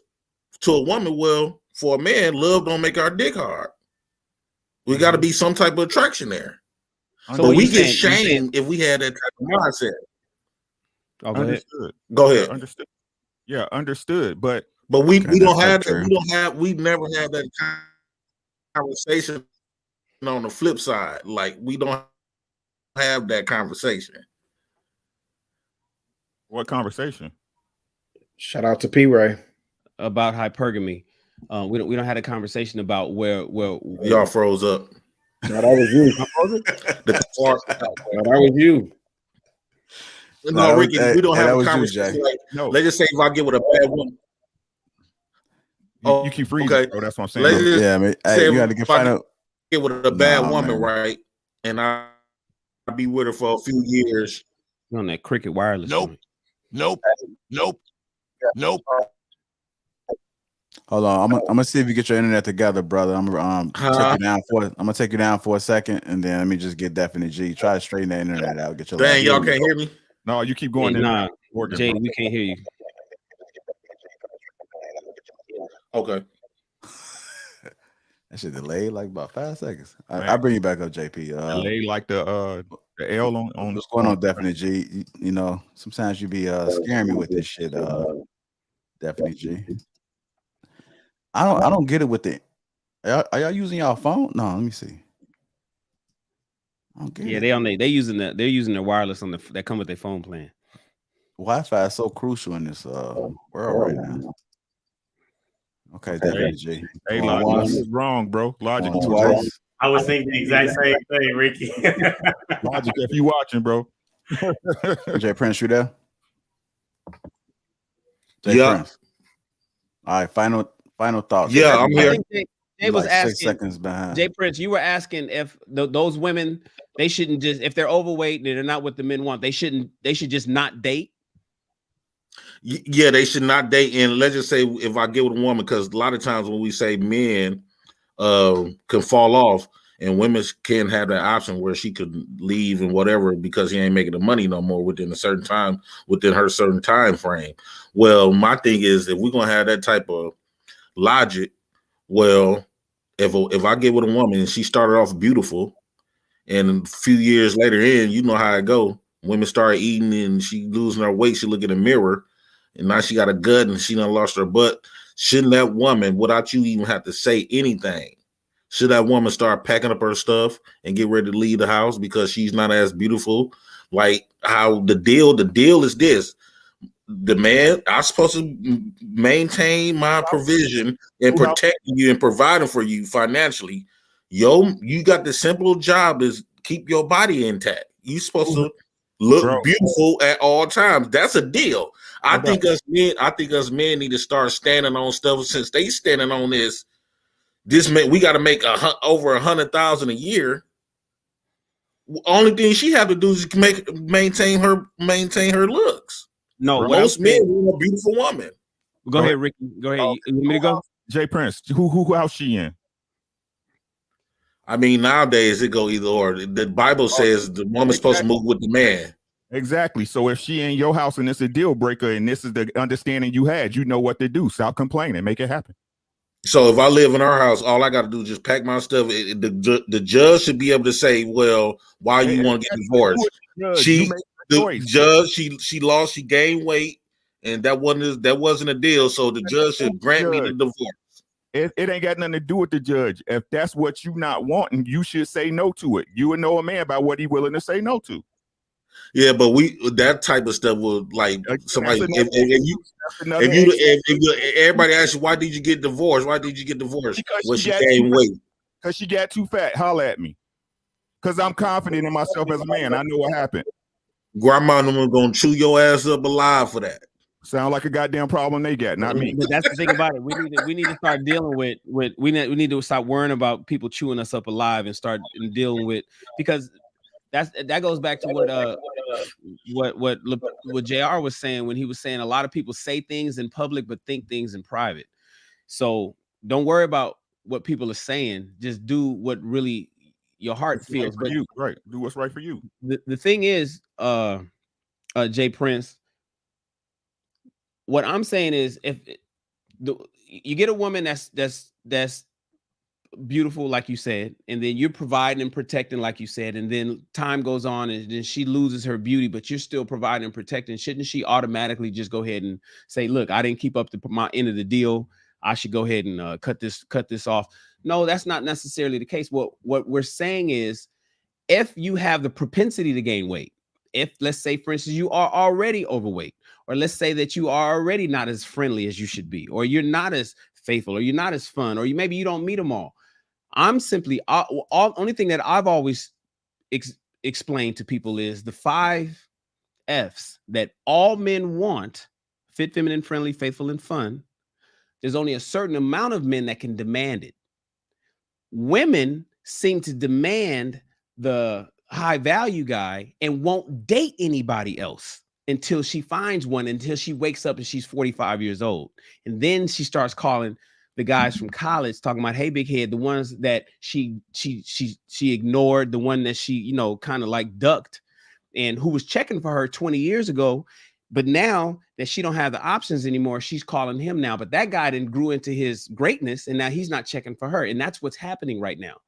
I'm simply saying more average women need to start paying attention to more average men, because these average men are men of quality, and they can be the men that you need to take you into the rest of your life, into your old age, and be happily in bliss. But if you're not checking for them when you're young, maybe because you fine, or maybe because you know that you hot, or everybody wants to have sex with you, and you're looking at sex as thinking that men want to marry you, which a lot of women somehow seems to equate. Oh, I can get a man, which is not necessarily true. Women need to start paying attention to more average men, especially if they're average women. And then she don't have to worry about gaining weight, because shit, they probably gain weight together. Hold on, let me get Definite G in here, because we near into an end. What's up, Definite G, brother? What you got for us? First off, how you guys doing, man? Everything's good, bro. Peace. So I want to touch on confidence. You can understand it in, at least, from my perspective, in 3 ways, because you can see the word confide in confidence. What does confide mean? It means to trust, to put a reassurance on something or something else. So it's a trust. And then confidence, in another form, is kind of, you can also understand it as secret. Like I told you in confidence. I told you in a more secluded area. And then confidence in the self-belief. So really, like, to really build your confidence is that first you have to trust yourself and your ability without being too concerned about the outcome. Because a lot of people get paralysis of analysis too much. Is that they're trying to see the future, that they're thinking that if they do something wrong, or something that's if they step out of the norm, that they're going to be shot down. But you should not really care about the outcome of what you're doing. Just get the job done and let the chips fall where they may. So that's what really, holds back people in their confidence, is that they think they can see the future. Agreed. And one more thing I want to add that all right, last thoughts, and then we're gonna get these gentlemen off. Jay Prince, go ahead. I just want to say this real quickly. A lot of times when they say good guys finish last and stuff like that, and that could be true. And but my philosophy is, a lot of these women will prefer a good man to be at home. They want a good man that's at home, taking care of all the pookie kids, provide and protect and all that other stuff. But at the same time, they want a pookie they want a pookie to be in her purse, and that pookie to be in her panties. That's what I've been seeing out of my whole life. You know, like my baby mama, she got both of my baby mamas, they got good men now. I thought you better say something. But I stay it anytime I want to hit them draws, I can. Oh man. All right, Pookie. Right. So you part of the problem. I'll let your boy. It's cool. I wouldn't necessarily call me Pookie. I just adopted that name because that's what everybody gave me. I thought Pookies is the ones that don't take care of their kids, which I take care of my family. No, it's a whole lot more than that. Mm-hmm. Honor in my mindset. And real quick, Definite G, you know what's crazy about what you're saying, because people project and they have this vision of their future and whatnot. The question is, and this is what I've experienced is the problem is how many of those people that have this vision of their future, this projection of where they're going to be and all that, how many are actually doing the work to get there? It's just crazy to me how he complained about being a problem that he's seeing. Who you talking about? Definite G? You're talking about Jay Prince. It's just crazy about being a problem that you're seeing. What do you mean, Ricky? You said that this is what girls want, that they want Pookies to hit them in their drawers, but you hit your baby mama whenever you want. You the problem. How's that a problem? Because it is. I'm saying, like, break that down. Like, I get the sentiment. I get the sentiment of what you saying. Like, okay, but she's not. Right, but you just said, my guy. Listen, I need you to listen, my guy. Did you hear what I said? I quote, all these girls, they want Pookie in their drawers. You know what I'm saying? This is what I seen all my life. My baby mama got good men, but I can hit them whenever they want. You the problem, bro. And you wondering why life coming back on you the way it do. No. See, the thing is, Ricky, I said I could do that. No, you have didn't. I done it? No, I just said I can hit my baby mamas anytime I get ready. My thing is, what is that man? What is the good man? What is the good man lacking to make her still desire her baby, to make that woman still desire? You got it, bro. You got it. This is the point that this is a very vital point. What is that good man that she's with now lacking to make that woman still be desire of me? Okay, first of all, he's supposed to be able to provide her everything. Jay, he might not be lacking on anything. He might not be lacking on anything at all, and she just a fucked up ass woman. That's number one. She may, because a lot of people ruin a good thing. That's number one. Number two is you did infer, even though I heard you. You are right. You said I could hit it whenever I want, and you said the word could, which is the operative word, but you inferred that you are. I meant that if I wanted to, I could, but no, I'm not doing that. But my thing is this. You know, a lot of times, if she's still desiring her baby daddy, that means you're not giving that woman everything, because that means that baby daddy must still have something about himself is attracted to. I don't agree with that. Or she's crazy. I don't. So y'all never heard of this type stuff where baby daddy's still hitting them, no matter what type of man this. Hey, let me just, you heard the drill. Baby daddies always have assets. See, the thing is, Shannon. Let us say a lot of times. No, I got you. Hold on. I'm divorced twice. I understand being able to go back and get something. I understand the concept, and I know, and I see it all the time. What I'm simply saying is, you're saying basically that the man that she's with, the good guy, is lacking in something because she has a desire to go back with the baby daddy. And I'm simply saying that's not necessarily true. And that goes both ways. That goes both ways. You know why I blame the good guy in that situation? The reason why I blame the good guy in that situation, because this is the reason. Hold on, Rick. This is the reason why I blame the good guy. The good guy didn't hold this woman accountable. Here it is. This woman got 5 kids by 4 different baby daddies, and you decided to be with this woman. You decided to captain save this woman and not let her face the consequences for getting pregnant by all of these different men. And you decided to come in her life. She your baby mama. Want to play super dad. She your baby mama though. No, what I'm saying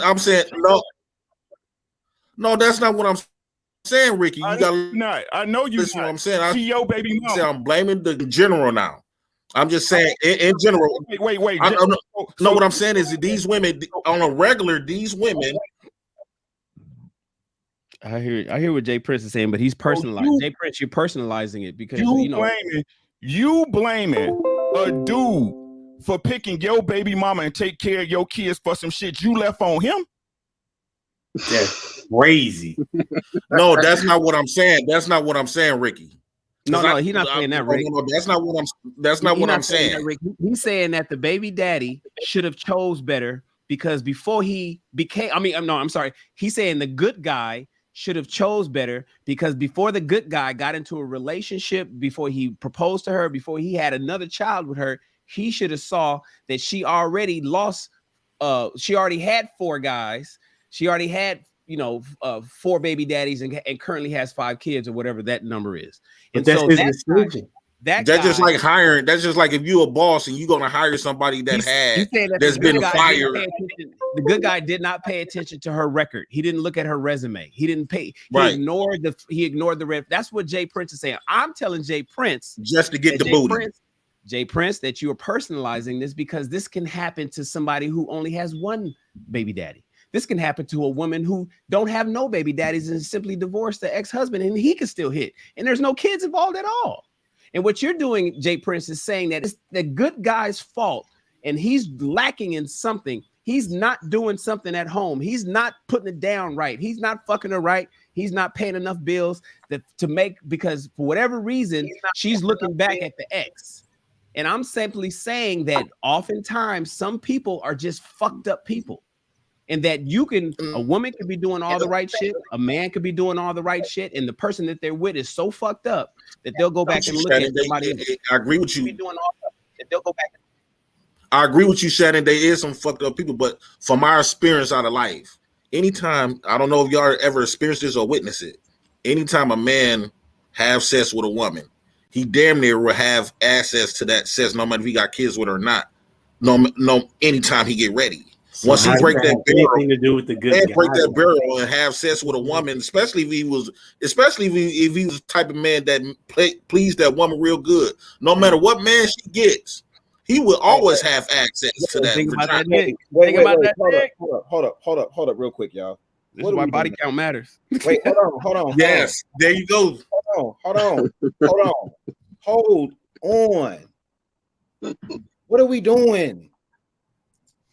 What are we on this platform talking about? Disingenuous.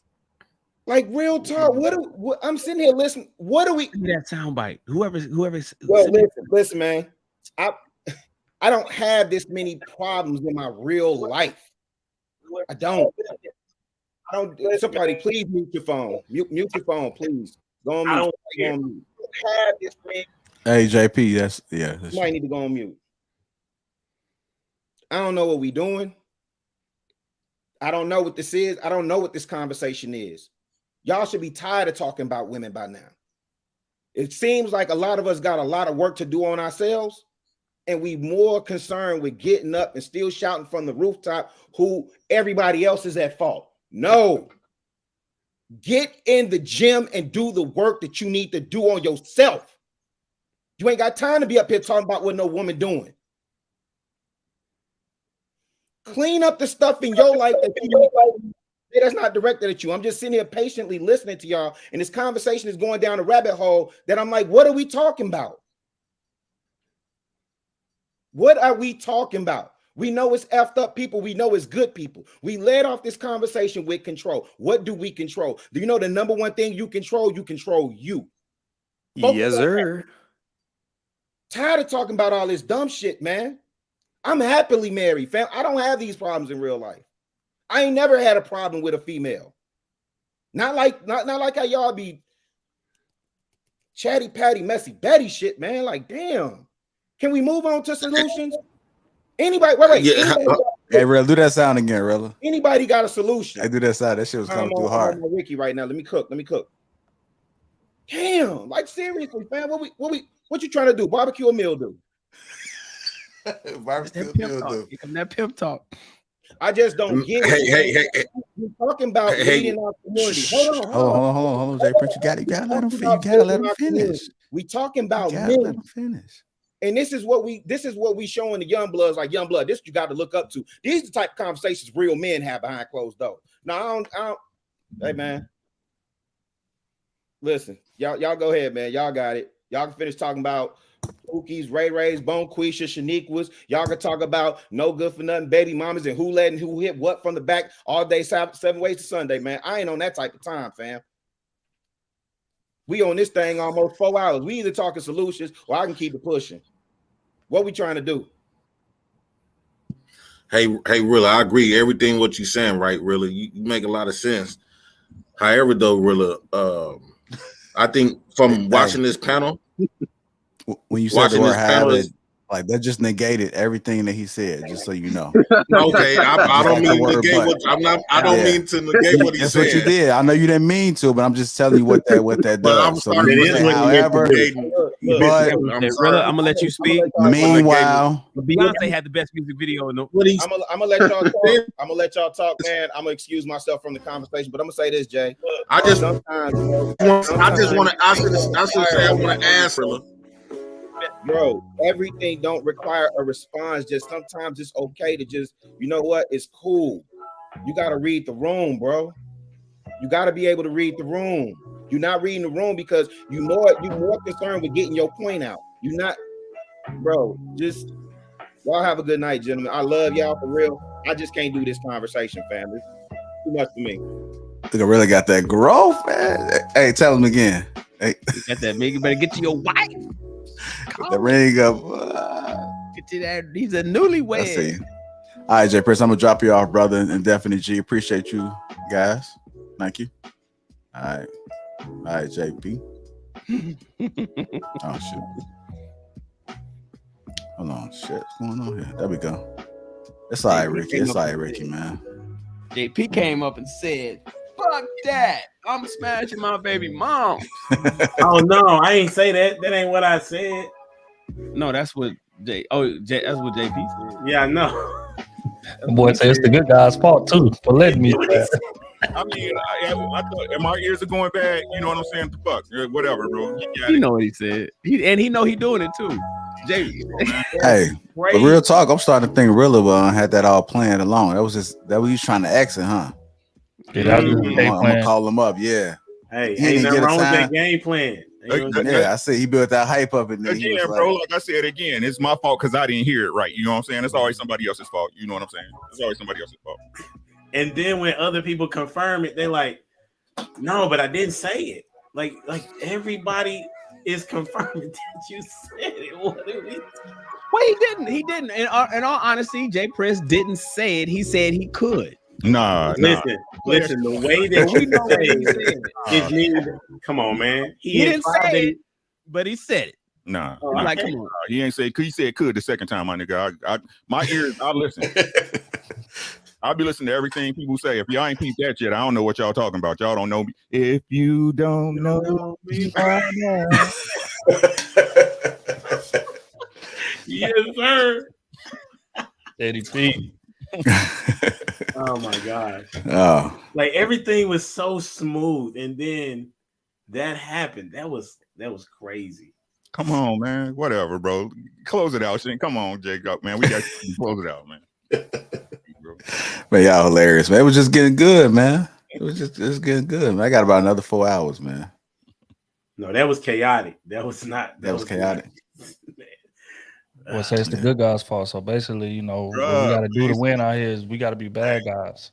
We want to win out here. We have to be baby. We have to be baby daddies. You need to be baby daddies. Honor amongst men, bro. Like I keep telling y'all, these men, y'all don't understand what honor is. Y'all ain't got no honor in y'all, bro. Y'all ain't got no honor in y'all. That's just real, bro. Ain't got no honor, man. That you sit up there, man. She your baby mama. But he would consider, but stepdaddy to your baby, nigga. Come on, man. Y'all, right. This shit a goddamn cartoon, man. Y'all, don't you? Would he be considered a quality dude?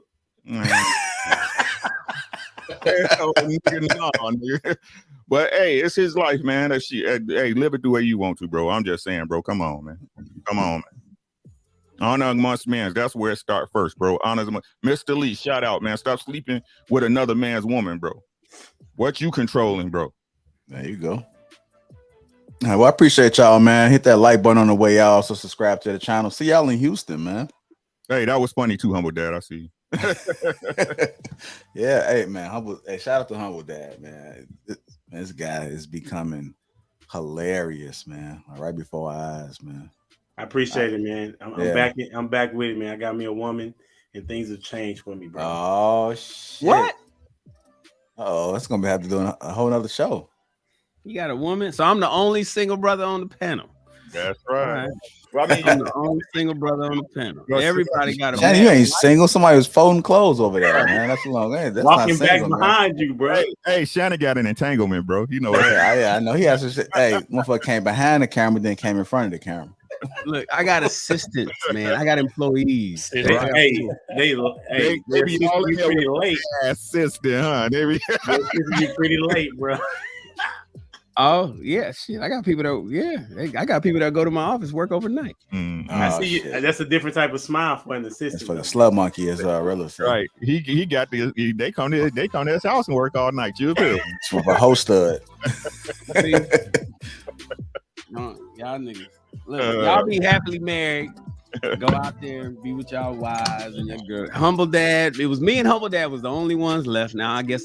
Oh, but I guess Logic is part of the panel now. So I guess Logic is single, right? I mean, no worry. Like we'll talk about it on stage in Houston, man. Yeah, we're gonna have to break this down in Houston, man.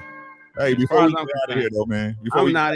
I'm single. I'm the only brother on here that's single. Go ahead, Ricky. Yeah, before we get out of here, man, I just want to say I'll be checking all y'all, man. I check out, Humble Dad, Shannon, man. My B, y'all already know, bro. I just want to let y'all know, man. Like, if ain't nobody else told y'all, man, I'm proud of y'all, man. I appreciate you, bro. That's love. Man, it's the same. We're proud of you. Yeah, we're proud of you, man. Hey, we got to have a show just we celebrate, man. We got to like touch down in the same city, man, and just go live for a King Talk. Hey, like I said, I can't take Houston, man, but the next one I'm there, I guarantee you. Yeah, I mean, I'm trying outside of that. We might just got to just do a pop. I ain't got no problem flying in that morning and flying out that night. Yeah, just let me know so I can get somebody with the kids, bro. Oh yeah, we're gonna let you know, man. We probably might. I'm gonna hit y'all up, man. I'm gonna hit y'all up. Make sure it's a basketball court close by, because Humble Dad been talking a little too wild for me, bro. Listen, I only said it once, bro. It just must have stayed in your mind for a moment. You know what I'm saying? All right, man. Hey, don't get Uncle Drew the like, damn, like. Oh, man, come out there and give me 30 in a game to 11. Yeah, but like I told Young Blood, I told his ass, I told him. All right, y'all, man. I appreciate y'all, man. Enjoy y'all night, man. Hit that like button on the way out, family. Shout out to the Green Gang, man. Appreciate y'all. Q, I seen you in the chat. Everybody else, man. I see y'all. Brittany, Big Bad Boy. Thank you, guys. Green team. What's happening? Yeah, there we go.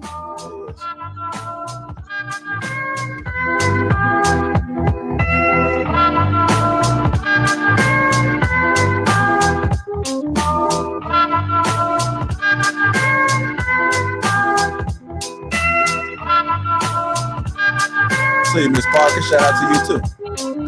James, Aaron, Just Jay, Wallace.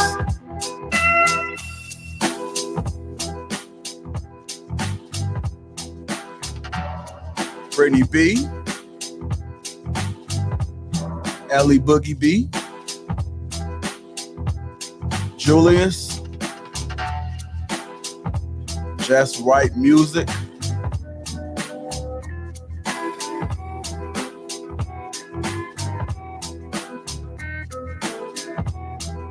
Definitely G.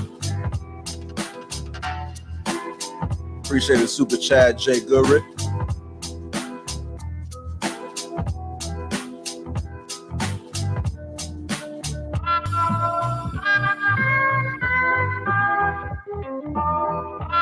Courtney Michelle, I see you. Sharon Compton. Joseph. James.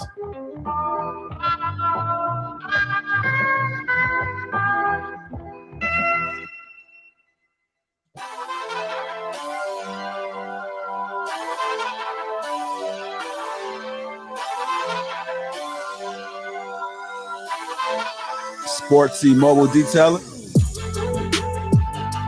AKs and curtains, Spiffy.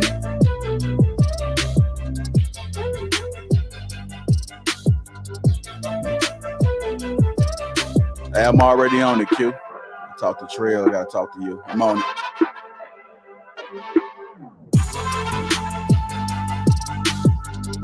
See you, Shan. Hit that like button, family. If you haven't already, hit that like button, y'all. Let's go.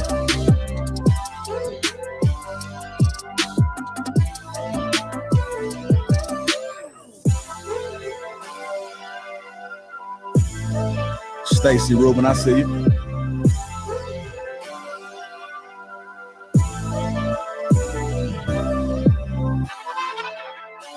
Yes, sir.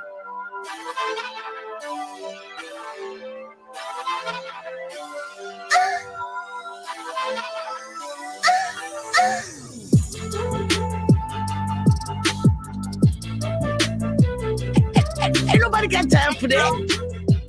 Hello, motherfucker. Ain't nobody got time for that.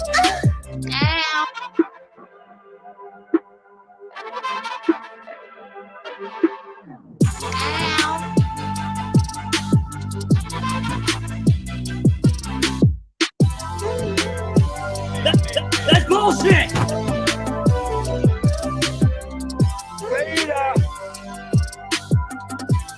That's right. Get them likes up, family. Let's go.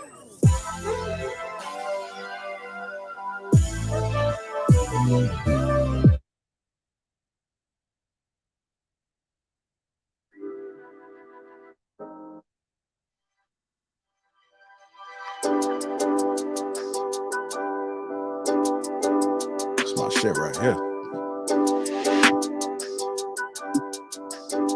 Got a couple more tracks, y'all. We out of here. Hit that like button. Shout out to the Green Gang. I see y'all. Pop them tickets for Houston, y'all. That link is posted to the top of the chat. Thank y'all. Appreciate the support, man. We would not be where we are today if it wasn't for you guys. So thank you for the constant support. Shout out to the members. Thank you for holding us down. Shout out to the team, the Lapeef Network, man. I appreciate y'all. I consider all y'all family. Real talk. Let's go. Let's grow together, y'all. Come on, let's build this empire. Let's go.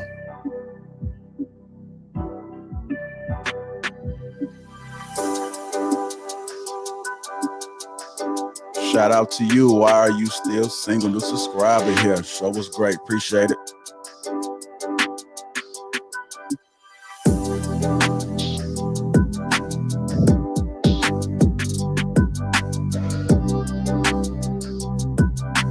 The Lapeef Network. There we go.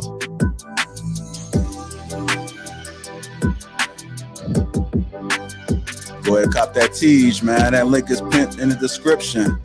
30% off free gift. Should work. Let's go. Well, cop your hoodie, man. Cop your hoodie. Lapeef.com, man. Get your hoodie. Let's go.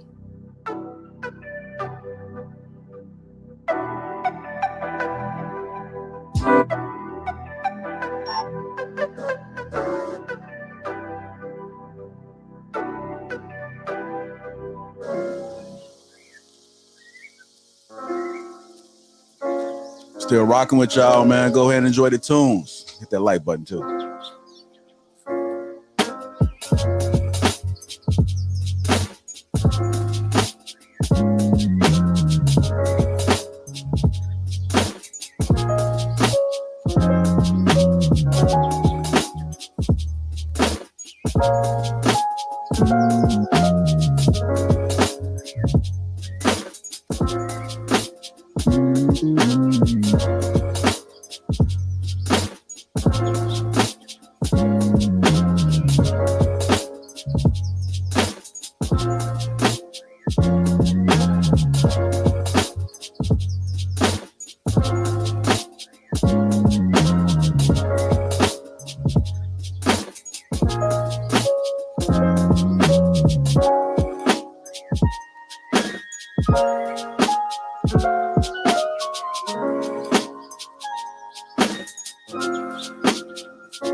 Appreciate y'all. Hit that like button, family. Hit that like button. That shout out to that sponsor, Teach Hanley, y'all. Hit that link button. Hit that link.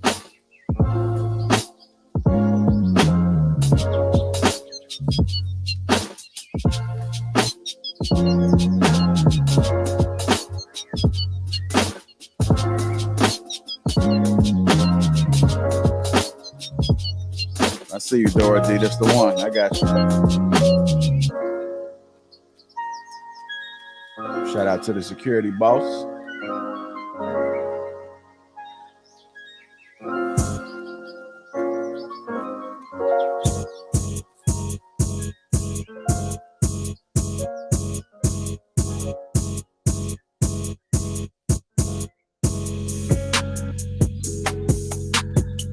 Let's go. Keep it up, y'all. Let's go. Let's go. Uh-huh. Show tickets in Houston, y'all. Let's go.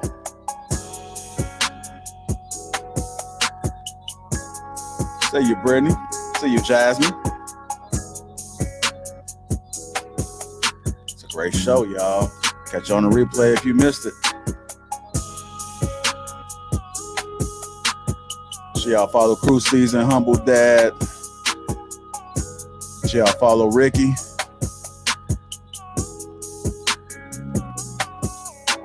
Got their handles in the description, man. Make sure y'all follow the fam. Let's go.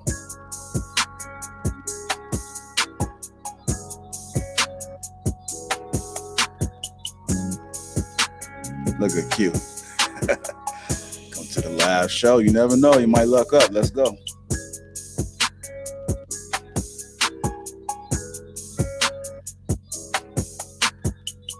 Can't thank y'all enough, man. Thank you again. Thank y'all for supporting us, holding us down, man. Appreciate it.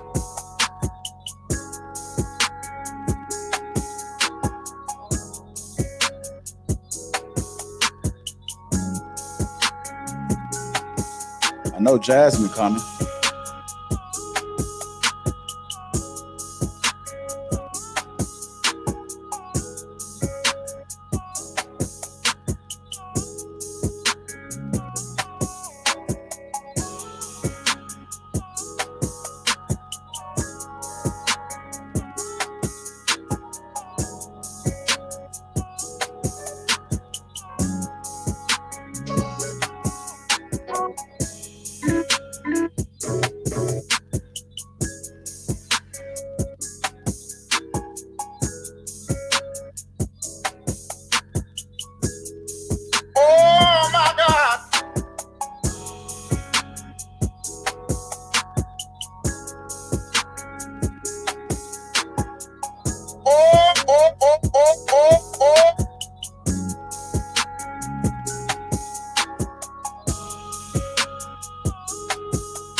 Y'all be weak in the knees. Stand up. Stand up.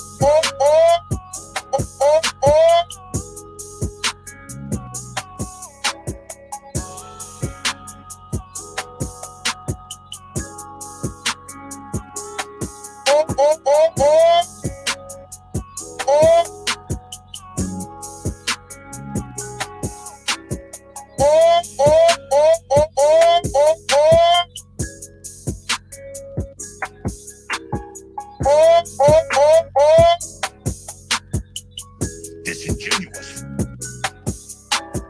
Oh my God. Oh my God.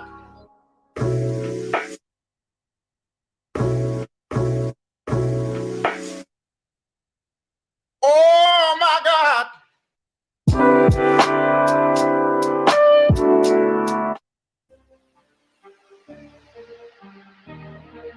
Just fuck that all up, man. Apologize for my mixes, man. I'm working off for 2 hours of sleep, but I appreciate y'all, man. Hit that like button. It's the last track. Hit that motherfucking like button. Let's go.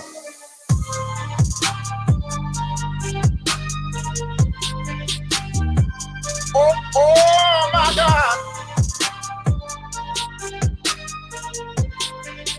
Oh my God.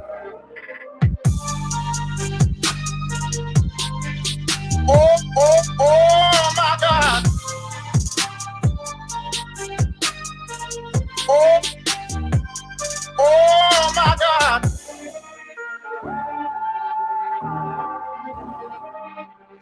God. Let's go. Oh my God. Woo.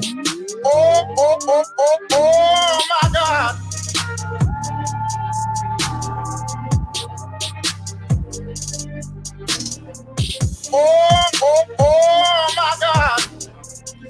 Oh my God.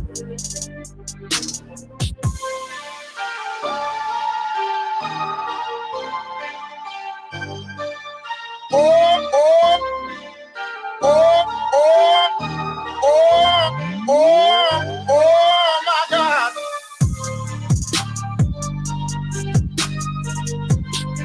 Let's go. Oh my God. Shit hit different, don't it? Oh my God. Oh my God. Hit that shit, Jay. Oh My God. Wow, boy, Jay. Hold on. Hold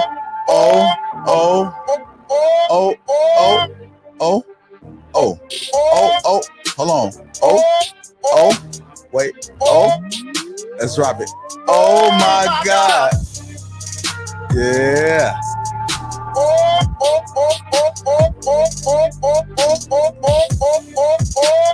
Got the motherfucker stuttering. Let's go. Oh my God. Yeah. That's it, family. I'm tired of the motherfucker. Oh my God. Y'all